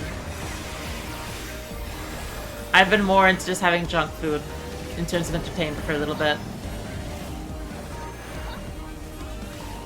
What does that do? Well, seems like it worked out. It's lovely seeing mechanics I don't have to get involved in and just being like, okay, oh, sure.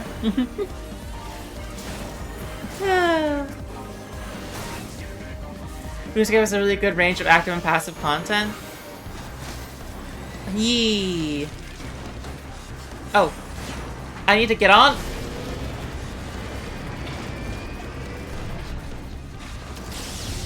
Whoops. Yeah, I definitely don't know too much about actual RuneScape. I watch a good lot of RuneScape content creators and do not actually play it myself. But it does seem like that.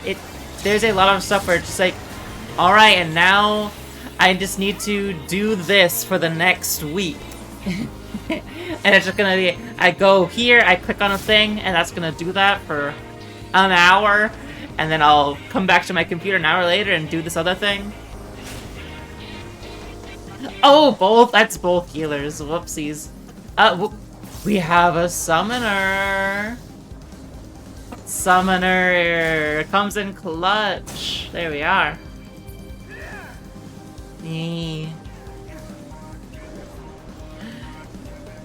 The unguided series to non-players is two big ones where you're just trying to... Ooh, blind? That's fun. I have just been watching Settled. And it's very interesting because, like... It's very interesting coming and watching something so technical as an outsider. Where just like Settle's just going like... And, you know, of course, to do this, I need to do this 30-hour grind. It's like, oh, okay, that's I guess that's a thing you do in this game. That's cool. It's like, we have this good old mechanic that no one talks about. It's like, oh, cool. It's like being the outsider and just seeing terms thrown around. It's very fun in a way. It's like, yeah, I'm watching a master of their craft to get really deep into this thing that I don't understand. And it's kind of delightful. Will I do Circus Tower? You know what? I can just have my dailies done later. Oh, fuck, I got to do the thing. I was gonna do the thing. Where is Mage? I have my things covered up where I would usually put my classes. Blue Mage! There you are. It was over here somewhere-ish. Do I have my Chocobo on me? Oh, yes I do. Whoopsies. It took a bit too long to spawn and I got sad. I want to get it back. It's over here? There it is.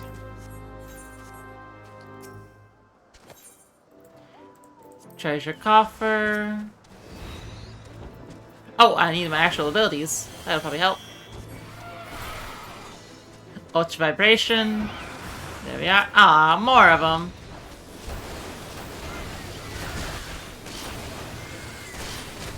Ooh, watch out. They can swarm you.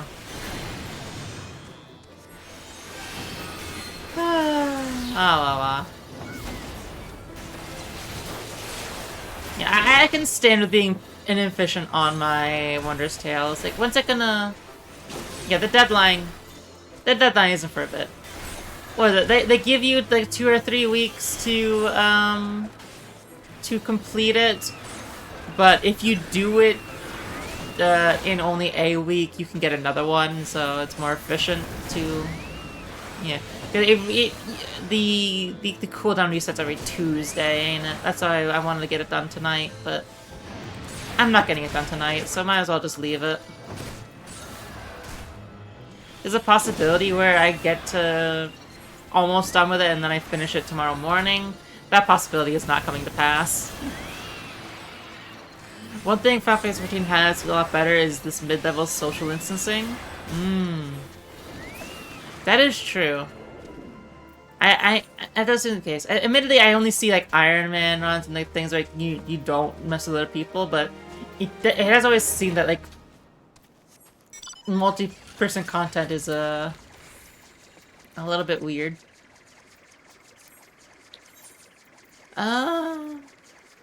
Yeah, actually, no, that's just a side of the game I've never experienced or seen anything of. No, I'm sure there is a lot of it, but it's just one that Settled doesn't cover, and so I don't ever see it. Hey, that's neat. I honestly did not realize that there was team content, really. I've heard about it once or twice, but not internalized that idea. Was there anything I want to do? Ooh, I do want to go and get my retainer set up again. The whole reason I got my botanist up to 100, despite that not being my main story quest level, is because I wanted to level up my botanist retainer so that they could get endgame stuff for me to sell.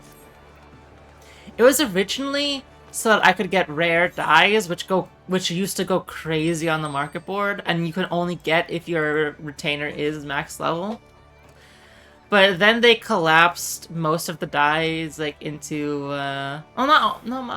they collapsed some of the dyes into like different categories that as a whole are less expensive now because the cheaper sources of them are just, you know, better ways to get them.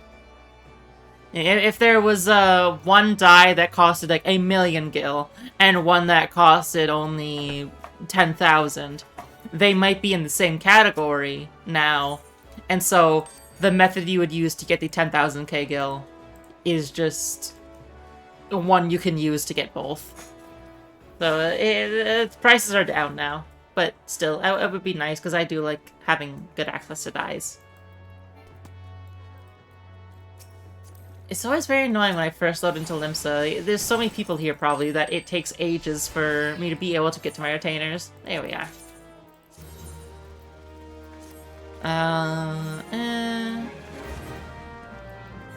Just get whatever random junk they hawk on me, and then desynth it to get a material, which I will probably sell later. Once I make a run on the market board. Oh no, it's Balcap materia. That just immediately can go to the shops. It's really just 3 to 4 raids. Fate level has intentional cooperative mechanics. I see. I think I have seen something like that. There's like a... What is it? There's like a big rock that spawns across the world every couple of hours or something. And what are these two doing over here? Why do I know Emery? Why is their name red? Why do I know them? Where do I know you from, Emery? Where do I know you? Oh wait, I think they might just be There's sometimes I'm hanging around Limsa, and there'll just be someone very silly who I get to take a 30-minute emote spam with, and then I will friend them. Probably that. It does seem that they are doing illicit things to that cat girl, so I will leave them be. I don't believe there was anything else I wanted to do. Oh yeah, it was like a multiplayer mining node is something I've seen a couple times. I don't know if that's one of them, or that's something else. There's a lot of content like that where you can go and there'll be a few dozen people, but you just do your other thing and maybe chat. Yeah, that I would assume you probably don't even chat that much when you're doing it, because, you know, you just click on the thing once and then let it auto mine. Or otherwise you will just mindlessly mash the button while in another tab you are watching something else. So I assume those spots are like barely dead for what they are. Alright, we are done with that. No more dailies. I'm done with them. Let me stretch a little bit, and I'll check on Lexi a little bit. Where's she at? Yeah, she's still there, ain't she? Seems to be, seems to be. People yap at those money notes. Oh, they can get a little 4channy. Oh. Like, oh, that's awesome. Oh, that's not awesome. This such is life, ain't it? Let's see. What did yeah, clear those notifications because they're gonna bother me otherwise. Yes, there were no more unread chat messages. Go away. Will we do Sunless Skies? Admittedly, I am less thrilled for Sunless Skies now. But what else am I gonna do? Oh, I did. That was scary. For a moment there, I almost thought about playing Guilty Gear Strive. On stream, God, no. But also in general, like, I need to play it more. I'm not that good at it, and it's always a little bit frustrating to try and get good at it. Well, I should play Foxhole more. It's such a neat game, but it can be very lonely, and it's definitely not a good stream game. I'm pretty sure people do get mad at you if you streamed a little bit, I think. I'm not sure. There is a potential for the other side to use it to get information on your team and, like, unintentionally grief a little bit. But, from what I've heard, they basically already just do that by having multiple accounts. So, it does seem like we are getting an ad break, so we'll do that quick while I chill a little bit and relax and figure out what I'm gonna do.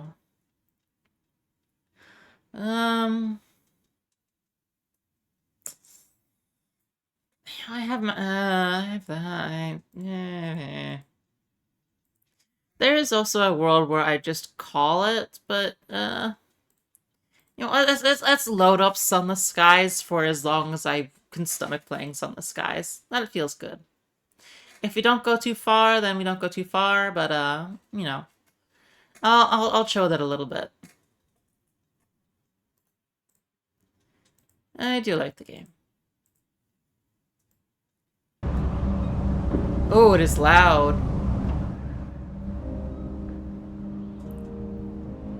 Alright, I'm gonna put on the mid-roll screen because I'm gonna get up, walk around a little bit, get some more water. I'll see you in 2 minutes once the break's done.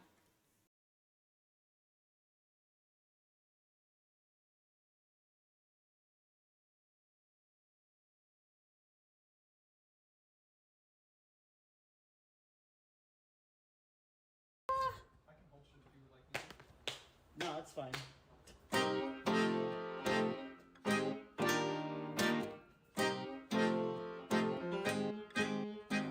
That was good. Yeah, that was good. Oh, disobedience, your progeny woke up again. All full of insolence, unfit to glance the sovereign. He whiles the time away with petty acts of mutiny. A heart of heresy, a surest sign of lunacy. Purest in its ecstasy, temptation of atrocity. Denied a sense of agency to further aims of loyalty. Forbidden phrases spoken clandestine hypocrisy. They killed the prince to be the perfect little packages disposed of when it's finished. Bearing street from cartilage. No beating all within it. A guided metamorphosis, but she won't get the memo. You're the object of affection. Hold me tight. In the spellbound insurrection, we fly by night. If the sunlight stays behind us, out of sight, be my object of affection by candlelight.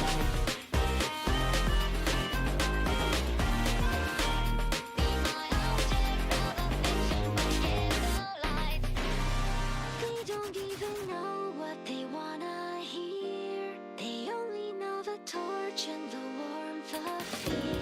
Spirited from helplessness, devoid of intuition, she pulled its cork on consciousness.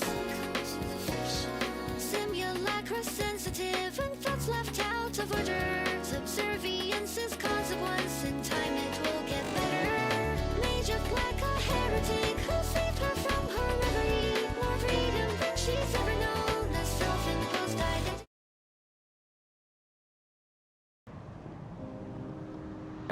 We are back. I did need some more water. All the yapping has been taken out of me a little bit. There we are. Hey, this is Sunless Skies. Don't know how many people will know it. It's a very interesting little game by the developers of Fallen London and Sunless Sea. Sunless Sea is the one that got a lot more attention, I think. I remember when Total Biscuit covered it and really sold me on it with this whole atmosphere and vibrant storytelling. It's a very, very cool series. Train, yes, it's a space train. This is a train in space. Space train. Continuation, sequel of the Sunless Sea game, which, I don't know how many people actually care about that anymore, but I was always a big fan of it. Gothic horror, comedy,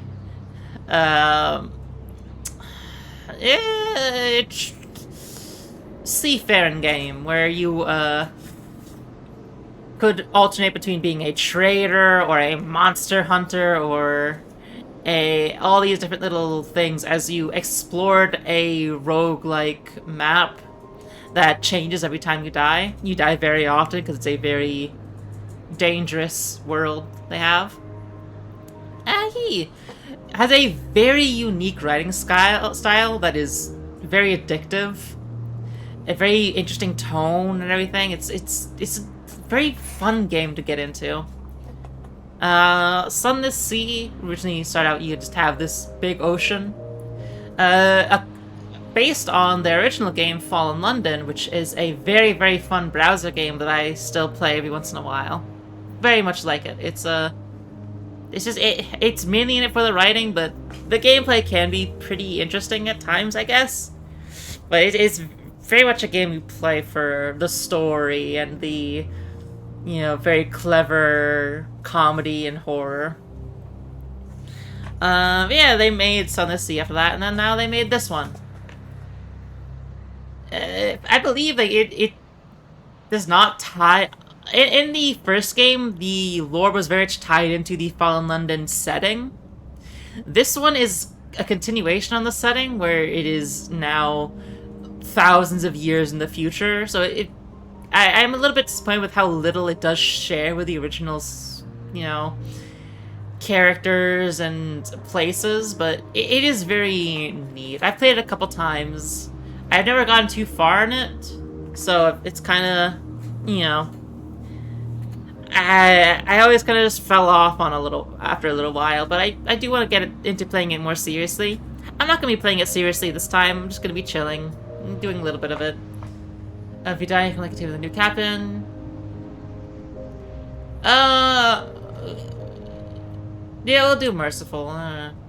In existence, only a few play weapons are towards targets. Gentle, many play weapons are gently towards targets, making the aim easier. I forget what the basics are. I'm pretty sure.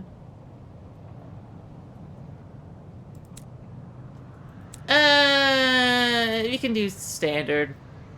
Standard. Admittedly, I did always like playing with lesser fuel consumption and food consumption on the original Sun of the Seas, but I'll try to play it standard this time. That is like, a big part of Sun of the Sea is like doing trade routes and. Log for Her Majesty's locomotive, the Orphean, March 14th, 1905. Our obsession into the domains of the dead has been eventful. The Orphean is damaged and in grievous need of repairs and supplies. We are returning in haste to the Reach, where I hope to make port at New Winchester. May God be with us, for 1,000 deaths wait in the sky. Final entry of Captain Amelia Charity Whitlock, DCM, written shortly before her death. One thing about Sun in the Sky is it has a much cooler opening.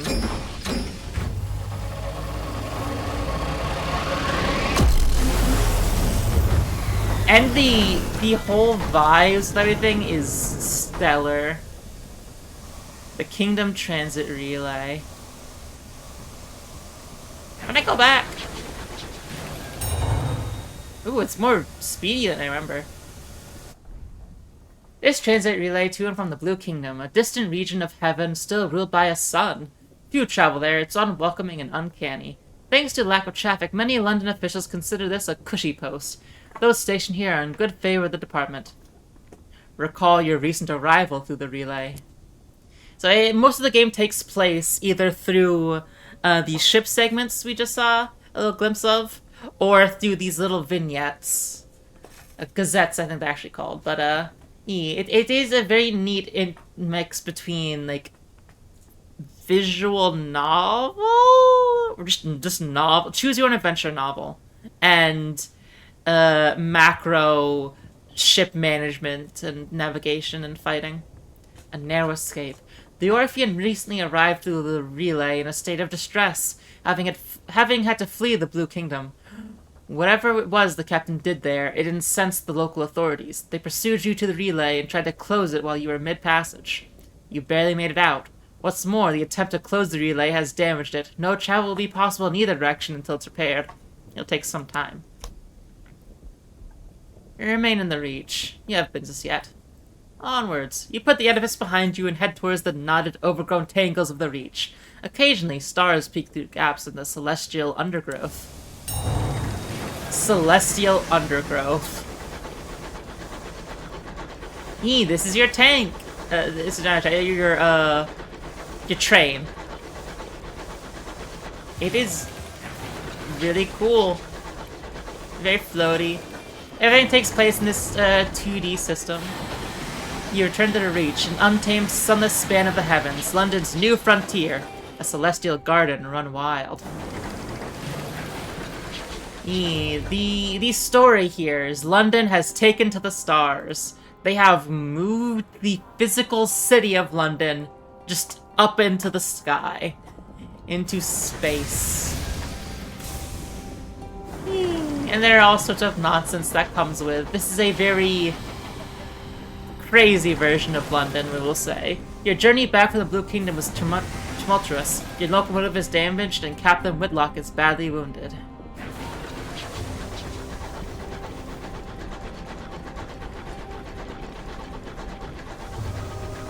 As first officer, the crew look to you. The nearest station is New Winchester. Can you get the Orphean there to safety? Cruise control, I forgot about that. Get some more fuel. The Ozymandias is over here. A wreck drifts here, less fortunate even than you. We should salvage her for repairs, a crewman suggests. The wreck hangs in the sky, pocked with recent gunfire. You and the boarding party dye your sky suits, garments of waxed canvas lined with felt to protect against the cold of the sky. Two of the crew are whispering as they dress. What business did Captain Whitlock have with the Blue Kingdom anyway? Why the devil did we trespass in the districts of the dead? You silence him. Now is not the time. Leap across the wreck. The gap between the two engines isn't wide, but an endless fathom of heaven gape beneath it. Leading the way, you jump, your stomach lurches with vertigo as the stars blaze above you and below. The air of the heavens is thin and torn by unpredictable winds. Then your boots hit running board of the Ozymandias, and your leather gloves hands fumble for a hold. One of the companions throws you a line, and you lash the two engines together. Only then do the rest of the boarding party follow you. One of them forces open an exterior hatch, and you clamber inside. Her interior is cold, unlit, and whistles with wind. Your party's lamps are spread buttery light over the narrow, paneled passages. You make your way towards the hold, stepping over bodies crumpled in the corridor. Unfortunately, your way is blocked. A bulkhead has been mangled inward by a well-aimed barrage.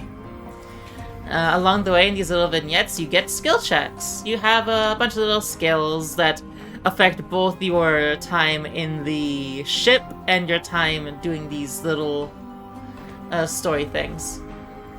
You locate a pipe and use it to pry. Lead your party through a more precarious path. Go back onto the Ozymandias' hull, climb past the blockage and through the window to the far side, and do so carefully. A memory. The rest of the boarding party follow you with enthusiasm. You recall the first time you climbed outside an engine, helping the captain fix a leak in an exterior pipe. The wind had shrieked, buffeting at you. You asked the captain what would happen if you slipped. You fall, she answered tersely. But where to, you asked.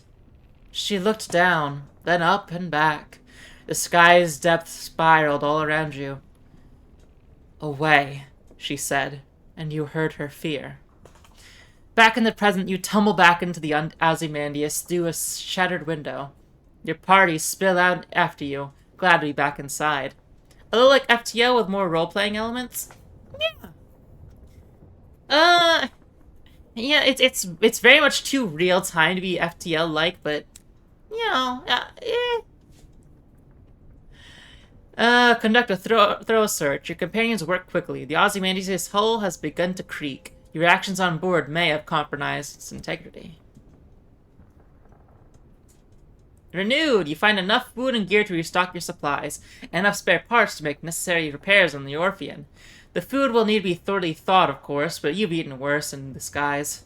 Oh ho! Cries one of your party, prying the lid off a long crate. It holds a cannon, still nestled in straw.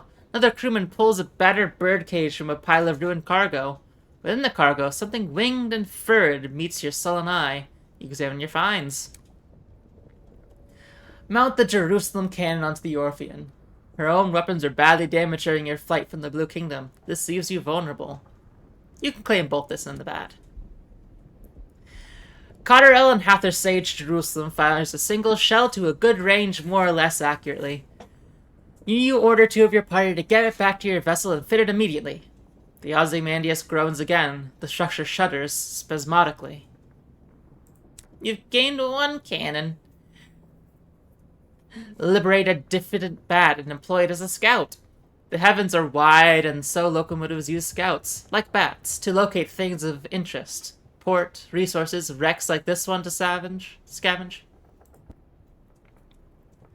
The bat treats its rescue as an inconvenience and immediately begins haggling over pay. You offer to put it back in the damn cage and leave it on the Ozymandias, at which point it becomes a bit more polite. You doubt it will last. Pass on to the engine room. This is not without risk. You might find more fuel there, but you better hurry. Go for it. The wreck of the Ozymandias screeches as its metal buckles and tears. You press on through the shuddering corridors, searching frantically for the engine room. Investigating or convincing and enduring? Let's go yourself and conduct a hasty search. Go alone. In the nick of time, the wreck's engines are choked with old ash. You search swiftly, aware of every creak in the bulkhead, every tumble that runs through the dead locomotive. Finding several stacks of coal, you drag them to an exterior hatch and fling them across the Orpheum before leaping in after them. Unshackling your locomotive from the Ozymandias, you strike your engines and steam away. Restocked, refueled, repaired, and rearmed. There we are. Press F to send your scout. Oh, it costs supplies now. I forgot about that. In Sunless Sea, you would just spam that button. Your scouts have discovered something. To see what it is, use your chart. I cannot see what those buttons do. What do they say? Disable device or have it. Oh, is part of the thing covered up? Beans. I mean, it's like so far on the other side. You'll be fine. Yeah, but... Oh! I forgot, yeah, you just shoot now. It was set pretty high. Yeah, I'll fix it. I'll need to fix it back later once I play a different game, but yeah. Different games, like, are weirdly... Oh, it's way off. Different games are weirdly set up, and, like, it makes me need to mess with stuff a lot here. Almost got it. There we go. That's better. Summoned by Captain Whitlock. The walls of the captain's cabin are lined with hodgepodge of curios from across the sky. Captain Whitlock lies in bed. Black marks cover her skin like a monstrous brand. When she coughs, coils of acrid smoke pour from her lungs. Ooh. Inquire after the captain's injuries. The locomotive's doctor attends to her. Her lips are tight. A word of living fire pursued the Orphean across the Blue Kingdom. It caught you just before you could be passed through the transit relay to the Reach, and set its brand upon the captain. It burned herself right through her, the doctor whispers. When I closed the worst of her wounds, I could see the signs it seared into her bones and her organs. Judging from her symptoms, it's on the inside of her lungs, too. The captain leans to one side and vomits a plume of fire into a copper bowl. There's nothing the doctor can do. Approach the bedside. The captain opens her eyes as you draw near. She attempts to smile. A final command. Her mouth is blistered with the blue fires that dance on her tongue. Her hand grips your arm. Her skin is hot as a kettle. Made arrangements. The Orphean will be yours. Her voice is just a rasp of burned meat breath. The promise. She breaks into a scream of a word of a language that was not made for human mouths. When she resumes speaking, in English, she is weaker. Her request little more than a gasp.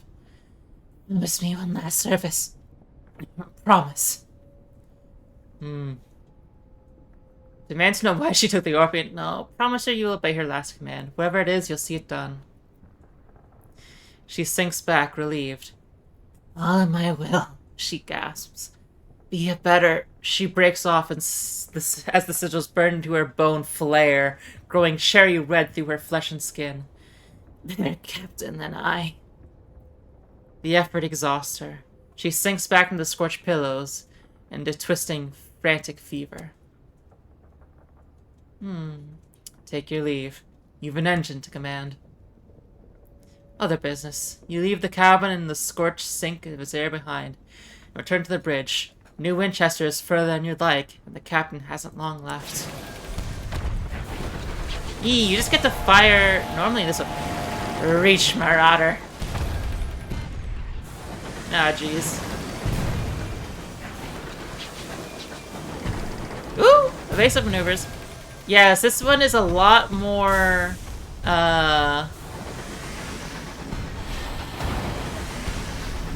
different than Sun of the Sky, Sun of the Seas. Sun of the Seas, weapons would automatically track towards, enemies. And, it was kind of like... You had to keep them within a certain zone, and then you had only to press a button to actually commit to firing. But, it would always be a sure shot once it actually had fully locked on. Kind of like a heat-seeking missile kind of thing. This one, it is more actual, like, gameplay focus than that. You prepare to board the buckled wreckage, poised to plunder the plunders. Behind you, someone is humming a song of victory. Raid the remains. Marauders pillage homesteads and hunt travelers all across the Reach. They often carry stolen valuables. Ill-got gains. Your barding party returns with wallets and watches, cufflinks and lockets and keepsakes. You store them in a safe to be pawned when, or if, you make it back to port. You gain 37 sovereigns. It's more game for game.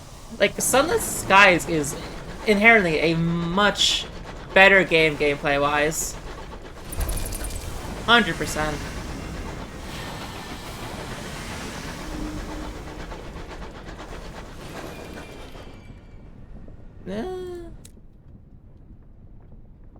This guy has discovered something. Maybe I should be going over there instead. What's over there? I'm completely lost. I forget how much this game, has you, what's it called? It has different, maps each time you lose. I forget how much it does that. Let's dock. Load only. New Winchester, there we are. Arrival at New Winchester. You coast into bustle, the din, the soot and the steam of Volvensey Station. It's clogged with other engines, scrappy mine locomotives of Lustrum's Way, weathered explorers gleaming with frost, sleek company vessels with bright brass fittings. No sooner have you pulled into the sidings than a brusque station master bustles over. He requests you to come aboard. You must speak with your captain, he insists, brandishing a ledger. The usual formalities. Look to the Orphean's doctor. He has just approached your shoulder. His face is solemn. His head is in his hands. He lowers his eyes. The passing. The crew exchange bleak, wordless looks. The Orphean itself feels suddenly more empty. The station master looks confused. You inform him that unfortunately Captain Willock has just passed. Ah, he says neutrally. Sorry to hear that. Very sad, very sad. He waits for what he considers an appropriate minute and a half before continuing. Alas, even amidst tragedy, the cogs of bureaucracy must turn. If Captain Willock is deceased, the station authorities require their answers from the first officer. He dons a set of spectacles and locates his pen. It'll be a relatively painless name, background, purpose of visit, etc. Shall we begin? Begin. And that's the little tutorial. Create your captain. Today, London lies between the stars. Her new empire unfolds across the heavens. But 10 years ago, before the Northern Gate was opened, before the renewed Empress led her people to the skies, it lay a vast cavern far beneath the earth. Deep, dark, marvelous. Who were you then? I forgot. Apparently this world has only been here for 10 years. At least London has. Street urchin. Each one will give you different skills. Street urchin, soldier, poet, a priest, a sailor, ministry auditor, or a revolutionary. Ooh. There are some different things that they do unlock. This is a system that I very much like. You unlock more of your character's backstory as you level up. Whenever you level up, it is like you using a new part of your past to make you stronger. It's very interesting. It's just cool. Let's be a revolutionary. The world is broken. One way for the rich, the other for the poor. You decide to do something about it. You were revolutionary. The law offered you no protection. The engines of the state were set against that which you know to be just. So how did you resist? With your feet and your fists. With your mind. With your art. Oh yeah, you get affiliates too. You know what? With your feet and your fists. You marched, and when marching wasn't enough, you fought. Choose your ambition. What does winning mean to you? Wealth, fame, or the truth? Even the stars have secrets, but they won't keep them from you. A message from an old friend begins an unwise quest to learn a secret that the stars hide. What drives you? Curiosity? Justice? Insolence? Wherever it is, it will be tested. It's a demanding ambition.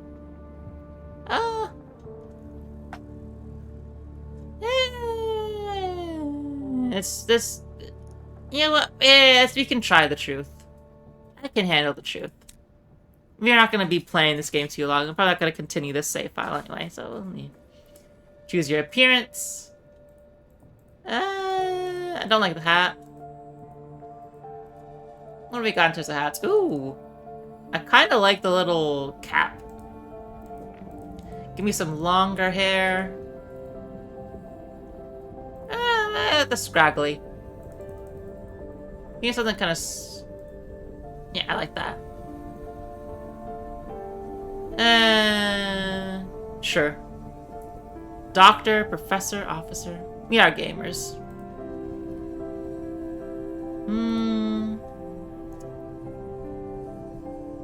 Harrison Minerva.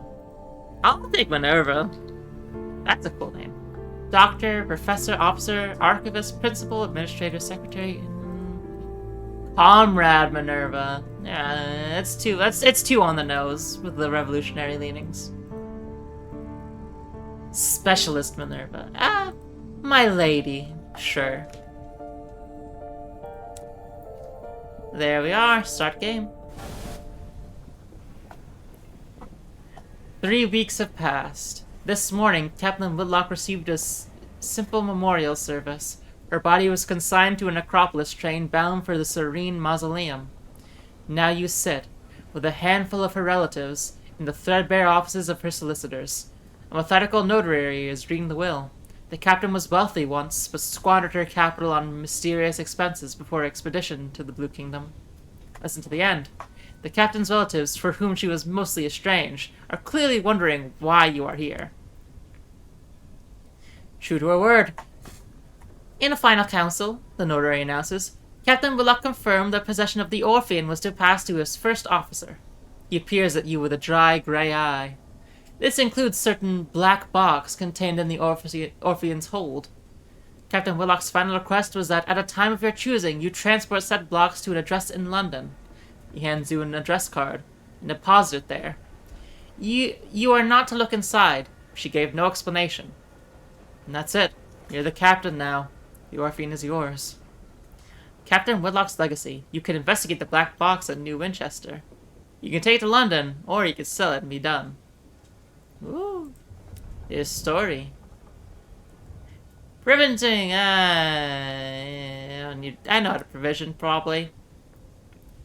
Whenever you get to a new place, you get to explore, you get to do some things. Let's explore the city. Learn about trading. Let's learn about trading. On the pedal trail, a porter at the station advises you to visit a nearby pub, the Promise of Days, and talk to the seasoned captains there. They keep their ears to the ground. They'll know about an opportunity or two. The smoggy, clanking, singing, stamping, thronging, frantic hark of the Reach. An ever-expanding port of soot and smudged glass and bright steel, spilling across the drifting, mist-wrapped archipelago. Its factories thunder. Its engine sheds ring with hammers and hiss with steam. Locomotives trudge into sidings for repair, or flare across the sky and away into the high wilderness. I love the vibes you get from this game. Let's visit. Old pistons gleam in the walls. The shelves are crowded with mementos from across the sky. The clientele raise their voices to be heard above the comforting clamor of adjacent engine yards. Introduce yourself. They're always happy to offer words of advice, sometimes many words. Four are gathered at the usual table: the masked citizen, the libertine, the polymath, and the pioneer of nocturnal artistic schools. The bedeviled dialect, a scholar haunted by discoveries, the plucky baroness, explorer, collector, philanthropist, spatchcocker Meg, who hunts monsters. Of course, everything out there is jolly dangerous, says the baroness. Few risk the skies, so news of distant ports is valuable. Collect port reports from the places you visit, and then deliver them to Victory Hall or Company House. The more you turn at once, the more they'll pay. Look for other opportunities along the way, advises the masked citizen. Passengers who want transport, rich men who need bloody work, etc. Ask them how to make your profit through trade. Between them, they've carried Navartine gemstones from Altheria, souls to the Blue Kingdom, and raw hours to London. Have they tips? Ah, the diadex says, filling with his innumerable talismans. An essential topic. Meg slides you a stool, and the captain shuffles around to make room. The masked citizen buys you a drink of their own invention. It's a violet and foggy. The plucky baroness gives you a brisk, encouraging grin. Ask away. How can you buy and sell goods? You can sell and pack anything. The big trade hub leaves. Winchester. If you want to buy, they'll need to travel to more distant ports. Each specializes in a particular export. No buying and buying at the market price and selling them too, though. You want to look for bargains or prospects of people offering better money. Buy cheap, sell dear. You can sell, not buy, and trade at a major port. Lesser ports sell a single good. You can see what a port exports by selecting it on your chart. What about prospects? These are a new thing in some of the skies. The masked citizen sips their drink. The biggest port in each region has a bazaar where captains do business. There the other people who other ports prepared to pay over the odds for their commodity. When you accept the commission for a prospect, it's yours. No other captain will pursue it. It's all fantastically civilized. Their smile is droll. You'll have to source your own goods yourself, of course. Find a port that exports them. The client will want a certain amount, and you can supply some or all of it. But if you provide all they need, they may furnish you with an additional reward. Yee, now I recall. Do you know a good prospect? In fact, I do. The host at Magdalen's needs an urgent delivery of seeds, paying a pretty penny too. If I were you, I'd get to the bazaar straight away, put my mark against it. Broker in Port Avalon is selling cheap seeds. Chippy chap, God knows why. His face looks like it's been pushed through a mangle. Opportunity! Port Avalon lies to the north of New Winchester. Magdalen's lies to the northeast of New Winchester. So north and northeast. Now we have a little trade route we want to do. Bargains. Bargain one here forever. Neat. Affiliations. They will unlock new, more rewarding bargains and prospects. Alright, that's enough of that. Goodbye. It's a game with a lot of reading. Recruiting and cautious driver. I specialize in test driving, but I'm looking for something quieter. The driver indicates a crashed engine, still smoking. Like that, without the screaming. Allow the driver to join your crew. You've got a chief engineer who increase your iron by 6, your hearts by 2, and affiliation establishment by 1. Brave or fearless. The driver boards, eager to get started. I recently parted ways with the Windward Company, they explained. Personally, I think a crash a week isn't so bad. They disagreed. Well, live and learn. Fastidious Inspector. Excuse me, Captain. A woman pushes through the crowd towards you. She is short and square-shouldered in a neat black suit and polished shoes. She shows you to a case in her pocket watch. It's embossed with the crown and hourglass of London's horological office, the body responsible for ensuring time is consistent across the empire. I'm moving to book passage to Port Prosper, she says, slipping her watch away. I can, of course, pay. Pay sounds promising. Thank you.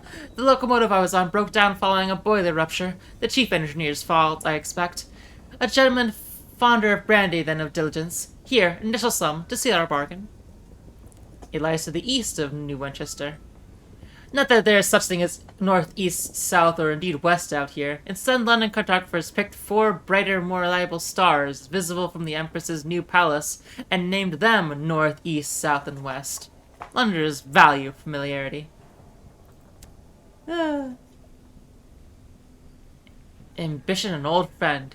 Following your return to New Winchester, you are eager to meet with an old friend. An earnest agitator.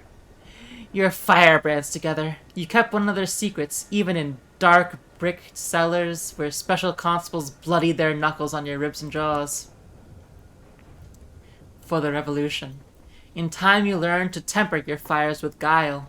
You were in this for the long haul. When London relocated, you went with it and resumed your activism in the heavens. So what should you do? Do you go back and forth a lot, or mostly outward? You do go back and forth a lot. You end up finding like a trade route you want to do a lot of the time, and you look for like opportunities in those bargains we saw earlier to kind of like draw you off the path here and there. Although there is a lot of onward you can go to.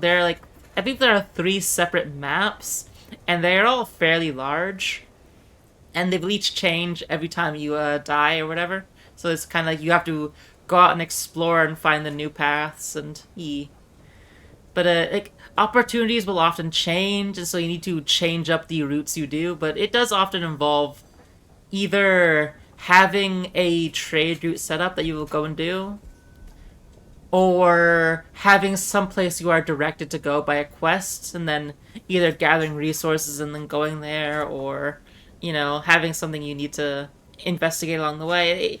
It is very circular, though. It is like a very finite game. Like you do not have like a map that expands outwards the more you go. In time, you learn to type your file. Your friend somehow acquired a locomotive, the Zazel. Perhaps it was a gift from her patrons. Perhaps, as some said, she was a black sheep of a wealthy old blood family. She took her cause to the far corners of the sky. She is still Captain of the Zazel, and associates with a group of seasoned captains who gather at the Promise of Days here in New Winchester. Perhaps you can find her there. Alright, investigate the black box. Captain Willock left it to you in the hold of the Orphean, who will describe it only as a black box. A description you consider to be an unhelpful understatement. It is a casket of black basalt, longer than you are tall, unadorned, with a single small recess that contains a keyhole.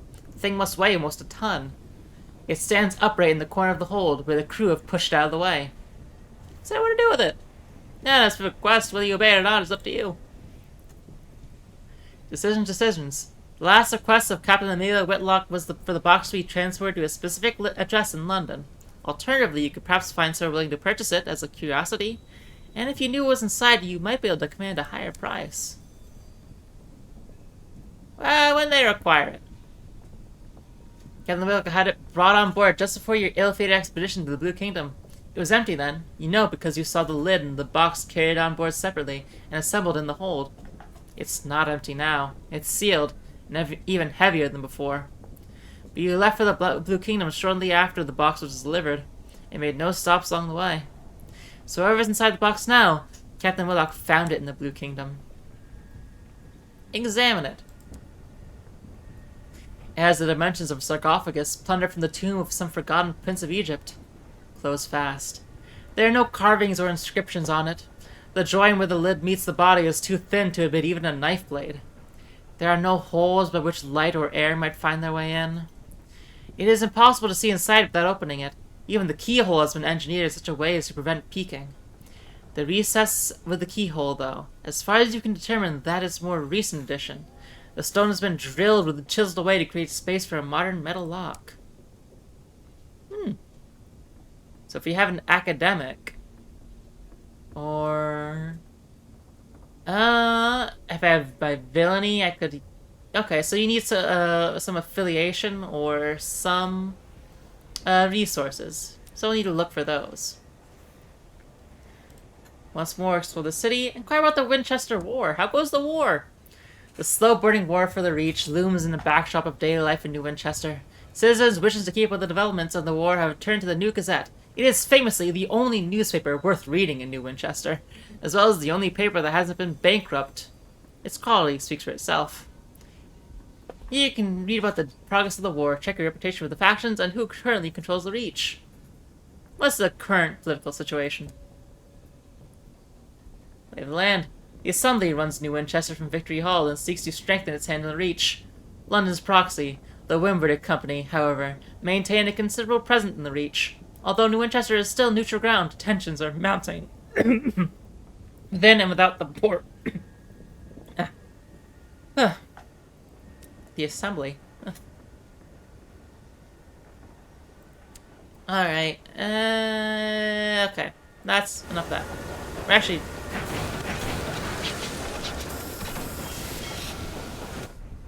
Was there the bazaar? Shops. Ah! Yes. There's the bazaar.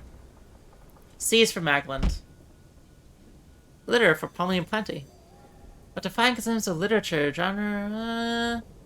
I'll probably say that for if I find a way to get literature, otherwise I don't want to bog up my list of prospects. Just in case I'm only having very few of them.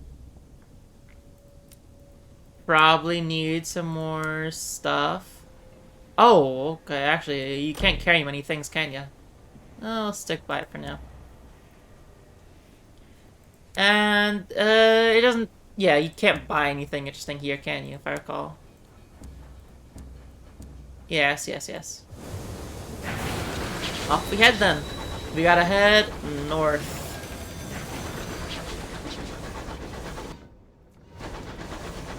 So, yeah, so you'll bounce between doing a lot of reading and then a lot of wandering around doing stuff like this. There's Victory Hall. The Assembly, the coalition of independent-minded settlers, colloquially called Tackities. Gather and argue here. Deliver port reports here to receive rewards and win Tackities' favor. So each place will have different factions vying for control. And so, helping one of them will, raise their influence and have effects on the wider places. If it gets too high, it may even cause some irreparable events.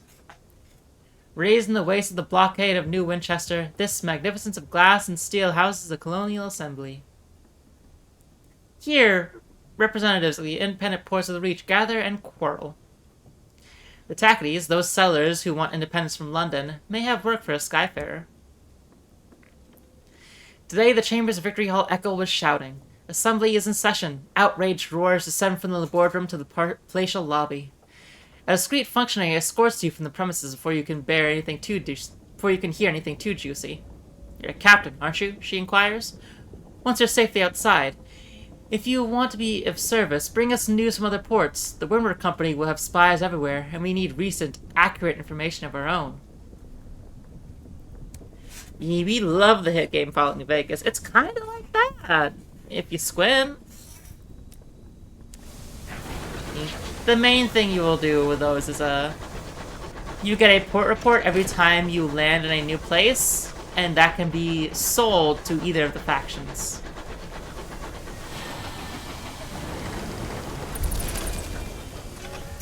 As this is the little beginning area, it's very dense with places to stop. And this is the Windward Company. The local headquarters of the Windward Company, London's proxy in the Reach. Livy reports here receive rewards. Following the uprising, the fortunes of the Windward Company fell in New Winchester. Now the Monarch's offices occupy an ex-tinning factory in the muskier recesses of town. It continues to smell, faintly, of beans. It's gonna be the same thing. Queen and Company. It has found something. There's something over there. Let's check it out. So there we are. See, you will have your companions as well who you can talk to. They will have each little storylines often that you'll need to spend some stuff to progress.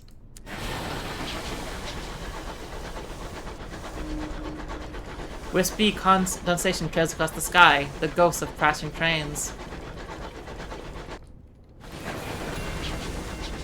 See,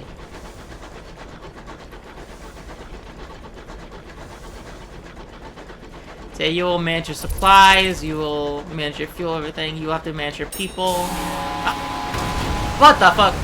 Starry-eyed captains drove the waste in search of fuel supplies and murder. Ah! So it seems that this was trapped.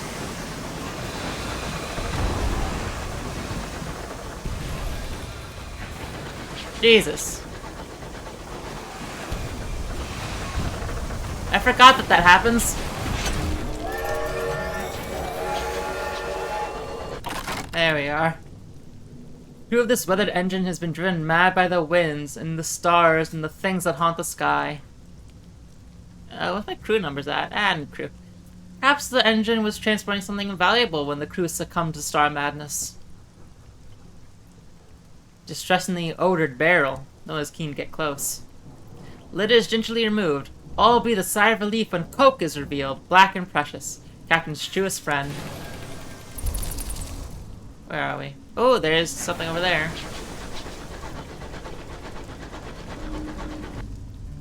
Yeah, something nearby. We have leveled up. You get a facet whenever you level up. You get a choice between some random perks. And it will be things about your history. What did the winds of fate hold in store? Scarred. You came close to death that day. It left its mark. They'll have different things that they will raise. A spell in prison. The judge, Stony Face, condemned you to New Newgate, the stalactite prison of old London. The liberation of the night. You begin to hear secret sect or philosophy among the most extreme anarchist cells in the liberation of night. Ooh. So I believe that is this will give you some special stuff. Scandal. You were the gossip of London salons, the target of blistering editorials in the Gazette, and mad as they said, bad they said, dangerous to know. Interlude in red and gold. You lost your mind once. They put you in a splendid hotel managed by a cheery gentleman who would determine when you could leave. Liberation of night. You began to hear the Liberation advocated revolt not only on the earth, but in heaven. It claimed light was law, and that we would only be free in the dark. When a masked fanatic tried to convert you, how'd you respond? You sent him packing. His words smacked of religion, which, as the Reverend Kingsley said, is too often an opium dose for keeping beasts of burden patient while they are being overloaded. Your eyes were opened. No one will be free until the stars, greatest of all tyrants, are shaken from their thrones. Existence itself is a chain. Get a cryptic benefactor. A nod, a wink, they will be here when you need them. Sure.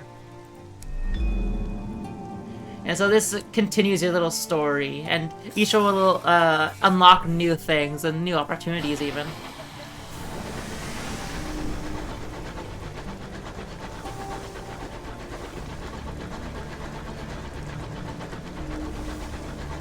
New spell behind the coal and oil, the green, unlikely scent of apples. Nowhere in. New port, the crew are relieved to see land, perhaps unwisely.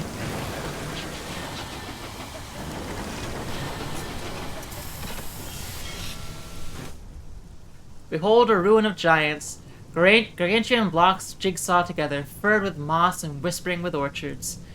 A bucolic village nestles amongst them. Smoke coils daintily from the chimneys. A leisurely game of cricket unfolds in the village green. Disembark. A ramshackle dock juts in the sky, beside a farmyard scattered with rusty locomotive parts. Plating, piping, a chugging motor with its innards exposed. An oily-faced, black-haired girl waves her locomotive into position. Welcome to Port Avon, she calls as you disembark. A rich knot of scents grease you, leaves and wood and smoke, enriched by the infrequent but pungent intrusion of goat. Your novelty will wear off the more time you spend here. When you visit in the future, you may need to bring something to keep them friendly. So each port will sometimes have new mechanics. This one, you can only stay so long without bringing, like, something of interest. So tea or gossip. Yeah. Right, report. Were it is not for talk of smugglers and sky beasts, you could easily confuse this place for a village on the world you left behind.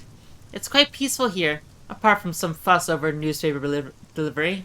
The villagers frown and change the subject when you ask about it. To earn rewards, hand your reports to the indirect veteran of the prudent secretary.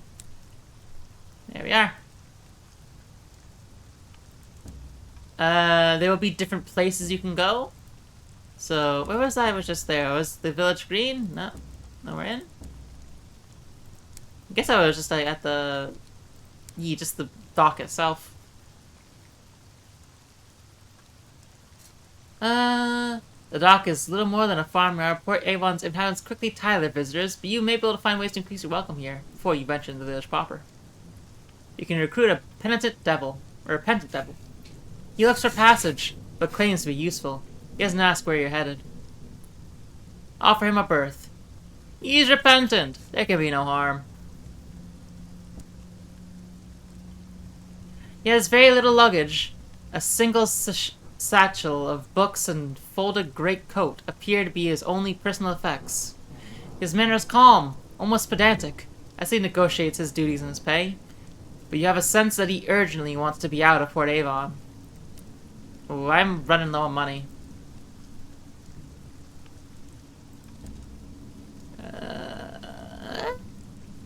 That just brings me back here. I don't... Oh.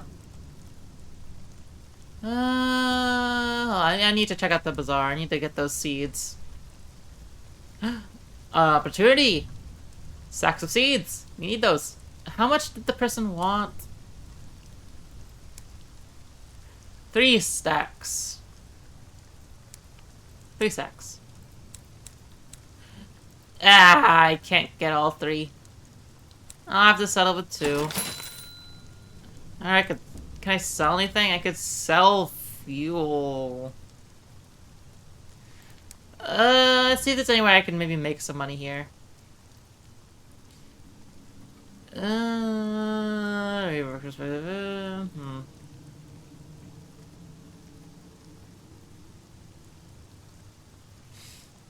Action see you wear it, you're welcome.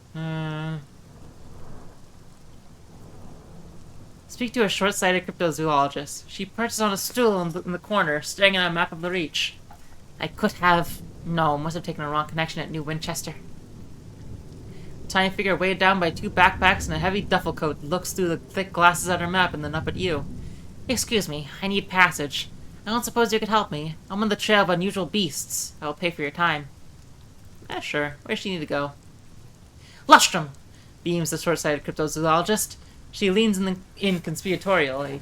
Then, realizing that she's whispering to one of the inn's wooden beams, leans over to where you actually are. I hear there's a curator who lives there. With the people, Mr. Penny's. Always wanted to meet a curator. Just safely. Alright, so we will take them along. The pub is out of the scrumpy. The barman blames a creature, a cross between a mushroom and a jellyfish. It sways its seat in the bar. Who does the creature belong to? Bellows a man, fuchsia with rage. The Blumigan he points to at is a grizzled member of its species, most of whom were left behind in the Neath.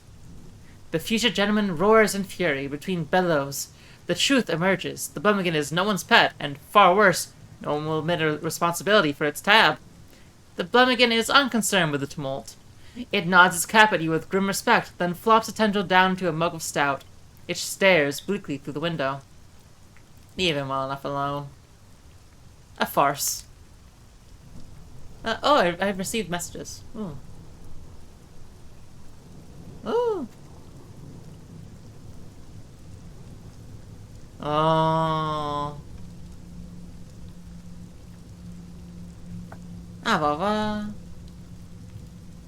You see, I will need to read most of that later. She is still talking. I will get to it once I finish up in a little bit. Speculative fiction. Nah, let's just head out. Where are the ruins? Yes, there you are. Something we could use. Conduct a nocturnal excavation. Port Avon's chief export is souls, quarried from the vast stores and tombs within the ruins. You'll need assistance, luck, and discretion. The locals would not approve. Partial success. You wait until the lights in the cottage have all gone out before you begin your starlit work. Your crew quietly clear the mossy rubble and start prying off one of the vast stones from the setting. Suddenly, your lookout hisses a warning. Someone's coming. Capture them and include your plunder, flee, or hurry. You will lose a crew. I got crew, but how much welcome do I have? Am I not... I can lose a crew. They squirm in and roll out a dozen lenses of smoked glass in which ancient souls shimmer. Then a rope snaps, the stone collapses, sealing or crushing your crewmate. You escape, richer and lonelier. Can I sell that for, I can sell that? Wait. No, that's to buy it. Damn it. Oh, well. Okay, so you can't sell the fuel supplies either. It's only to buy more. Alright, we will have to leave well enough alone. Off we trot to the other place. An incident with the Repentant Devil. Your newly acquired Repentant Devil is standing, almost unrepentantly, over a body in the doorway. You don't recognize him. Inspect the deceased. Okay, maybe we do need more crew. You haven't seen this person before. One of your crew? But the deceased is no one you know. A stranger on your locomotive. Peculiar luggage you brought aboard, says one of the crew, when some of the others have gathered. Wouldn't have thought it would fit in your little bag. First, clean up. It won't do to leave the body in the hall. Then, your Repentant Devil can explain himself. He's got the blood on his cuffs. He killed someone aboard the locomotive. You need to understand why. He looks younger than most devils, but he is significantly older. His gaze is blank and yellow, a wall against speculation. He grooms his sideburns artfully, and knows how to be tactful when less seasoned members of the crew. Ask him about the recently departed. Officers who generate corpses on your locomotive are a liability. He was a stowaway, explains the devil indifferently. He's been stalking me for more than a month. I thought I had lost him when I came aboard. Then he turned up in my quarters. From the body, he has lifted a clinking bag of souls. Perhaps he was sent to bribe me rather than to kill me. He tilts his head to consider the soul collection. Apparently, he thinks I'm a cheap hire. If so. The devil's gaze reverts to you. I regret to say this is probably not the last time this happens. I may be destined to attract negative attention. You've had words. Ask him about the state of your soul. He must know how it appears. Soul flaws, too. It's not worth much in its present condition, he says plainly. Too flawed. I could cure you of that if I had time, and if I cared. And if it were not just as easy to take any dozen of other innocent souls in a better state of repair. If you want it improved, you might, I suppose, try your luck in Carillion. A secondant, listen to the devil's suggestion. He has been giving you meaningful glances. He must want to say something. A request for leave at the Avid Horizon. He laughs and approached. Oh dear, a little obvious perhaps. His gaze is amused and flickers with intensity. I have an idea that might be beneficial for us both. I'd like to improve the lives of the workers of the Home Office on the Avid Horizon, if you don't mind permitting me a little shore leave. To generate new prospects. Yee. Yes, they can do things. Oh shit, bonk. Let's see. The next place was east, weren't it? Northeast. Yep. So I'm gonna go around all this nonsense.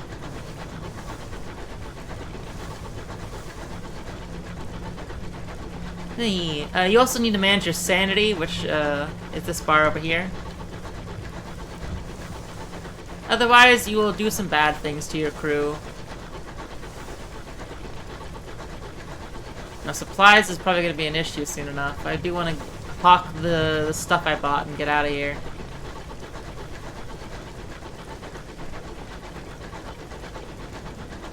It's entirely possible that I starve a little bit. Probably isn't helping that I'm using so many bats.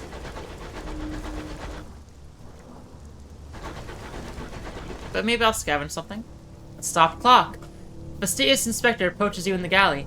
Captain, good day. I noticed your ship's clock has stopped. Perhaps you permit me to repair it? She has a little case of tools and a hopeful expression. Ah, sure, you prefer things we write more than twice a day. An opportunity for conversation. She gives a grateful flick of her smile and sets to work. Soon she has the back of the clock and has spread tiny clogs across the galley table. Obscure hological tools gleam brassly amongst them. Everything has its place. I appreciate the opportunity to keep myself busy. Staring too long at the stars is harmful for the temperament. Yeah. Bitter good evening. Compliment your skills. Thank you, she says, a small embarrassed silence. It's possible she's pleased. It's rather hard to tell. Alright, require better work. What are the duties? I kind of skipped through this because I'm a little bit... Nyeh.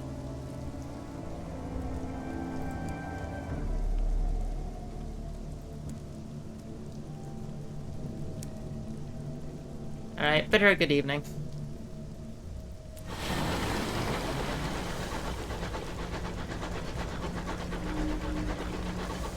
A wreck. Enter through the yawning tear in the hull. Partial success. You lead the boarding party in the groaning hull. You'll need to be quick. It sounds like it could tear itself apart any moment. The galley just having supplies. I lost a crew. You seize tinned food and crate of unrecognizable vegetables, frozen hard. No sooner are you back aboard than the wreck breaks apart, spilling its remaining contents into the sky. It's only then that a head count reveals you're one short. Ah, shit, I ate too much. Let's get rid of some fuel. We have a lot of that. God damn it! Not all wrecks are destroyed by misfortune.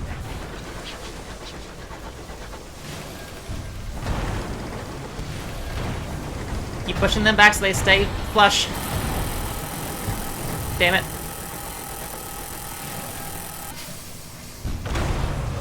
There we are. Or the defeated marauder to the victor of the spoils. Sky of Madness. Melons can treat it, but if you be bothered to take the poor sod. Oh. The crew of Marauder lie dead in the corridor, killed not by your guns, but knives and small arms fire.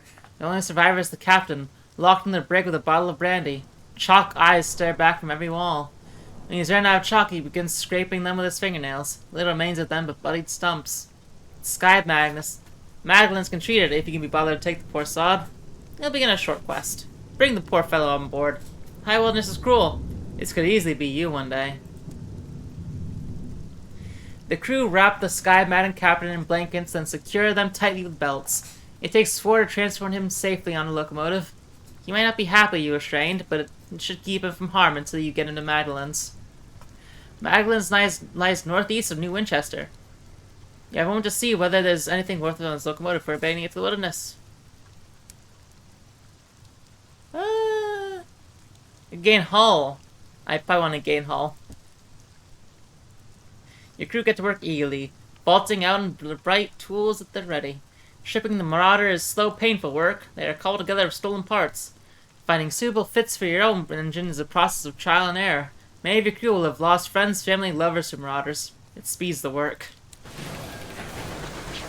Off we go. There we are. Not another one. Let's try and leave it alone.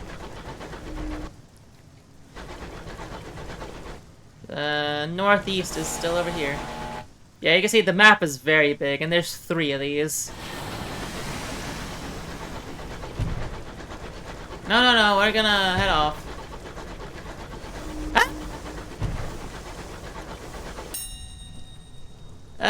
Just quickly Failure. Oh jeez, we're losing a lot.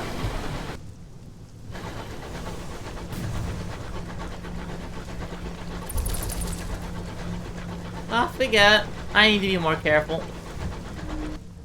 We're good at veils.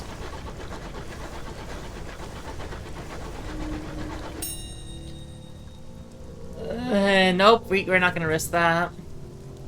Mourn the dead. It's proper. A simple ceremony. Doff caps and a few words. A gloomy service, but it helps. The only decency in the skies is that we bring ourselves.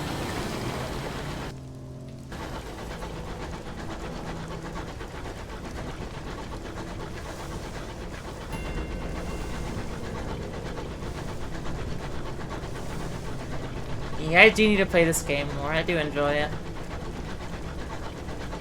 It is maybe not the best to read everything because, God, it is killing my voice, but like to read it silently, like it's probably intended, it is nice. You get kind of absorbed in the cool little setting and the vibes. I quite enjoy it. I came here once. Don't remember why. A king, his cup.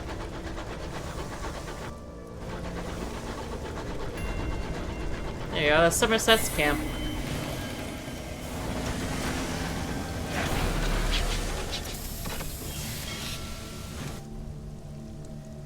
Let's get that bizarre thing sorted out.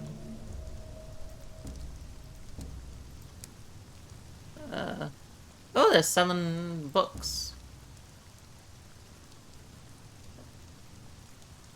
Wait, this is Trader's Wood, not... Ah, this ain't the place I was going, is it? No! Oh well. I don't want to take any of those checks, they're gonna kill me. Don't have the supplies to really spare. Don't want to spend a bunch of stuff on a thing there. What about the parting blade? Write a port report and then be on. Off we get. We are in a bad way, we don't want to stick around too much. So it's gotta be more east.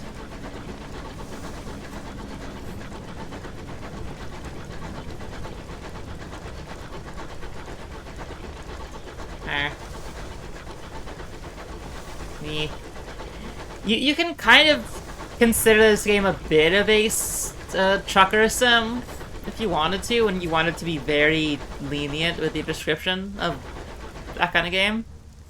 But, kinda. You go around trading. With crew levels low, less vital duties have begun to slip, like cleaning. Everything is covered in a layer of grime. It is a pervasive odor. It is past the point of slovenliness and begin to affect morale, safety, and the health of those aboard. Allow your vessel's condition to deteriorate. Unfortunately, there are more pressing concerns.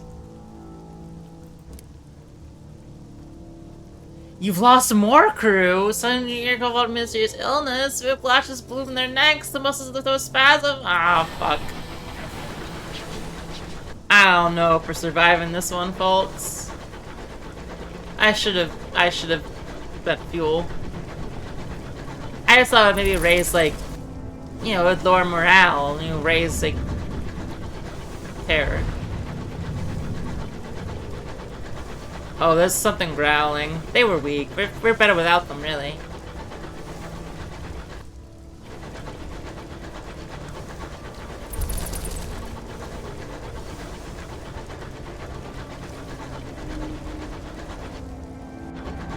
There's something over here, at least.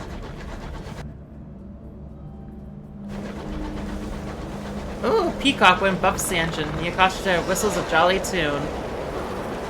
Ah, these are the things that give you Sky Madness, ain't it? Yeah. It's raising fast. There's a big old music sting. But it makes you go faster, at least.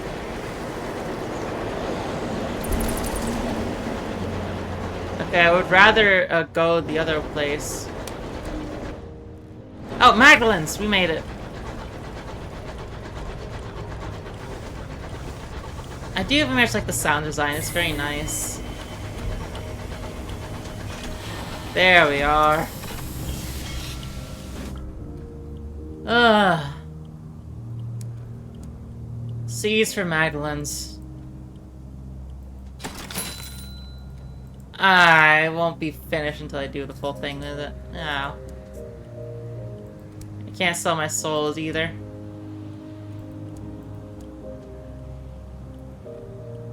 They got munitions, but...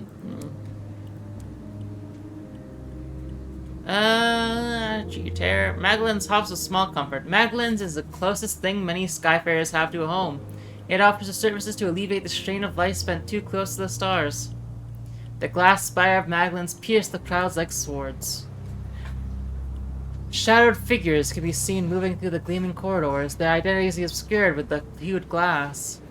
Crowds of skyfarers, ministry officials, and merchants mill about in the forecourt, in varying degrees of distress. All watch the clock set in the great clock tower, waiting for their appointed hour. Deliver the Sky-Madden Captain. You rescued him from the defeated marauder. He can get help. Nurses bring a stretcher to carry the Sky-Madden Captain from your train. You receive the care of Magdalene's finest. At least, Magdalene's finest with a sense of charity, given that he has nothing for him to pay for the administrations. You got a vision of heaven. I gained experience. Ah! Report. Yeah, I think I am getting tired. I'm gonna call it. Level up, though. What kind of facet would we get? The same ones as before, but ooh, a lost love. Or August Avenues. Oh, a lost love. Love, the gradual erosion of that which separates you from someone else. The fitting together of two lives, as intricately and intimately as the threads of a tapestry or the cells in your skin. And when one of those lives ends, what remains of the other?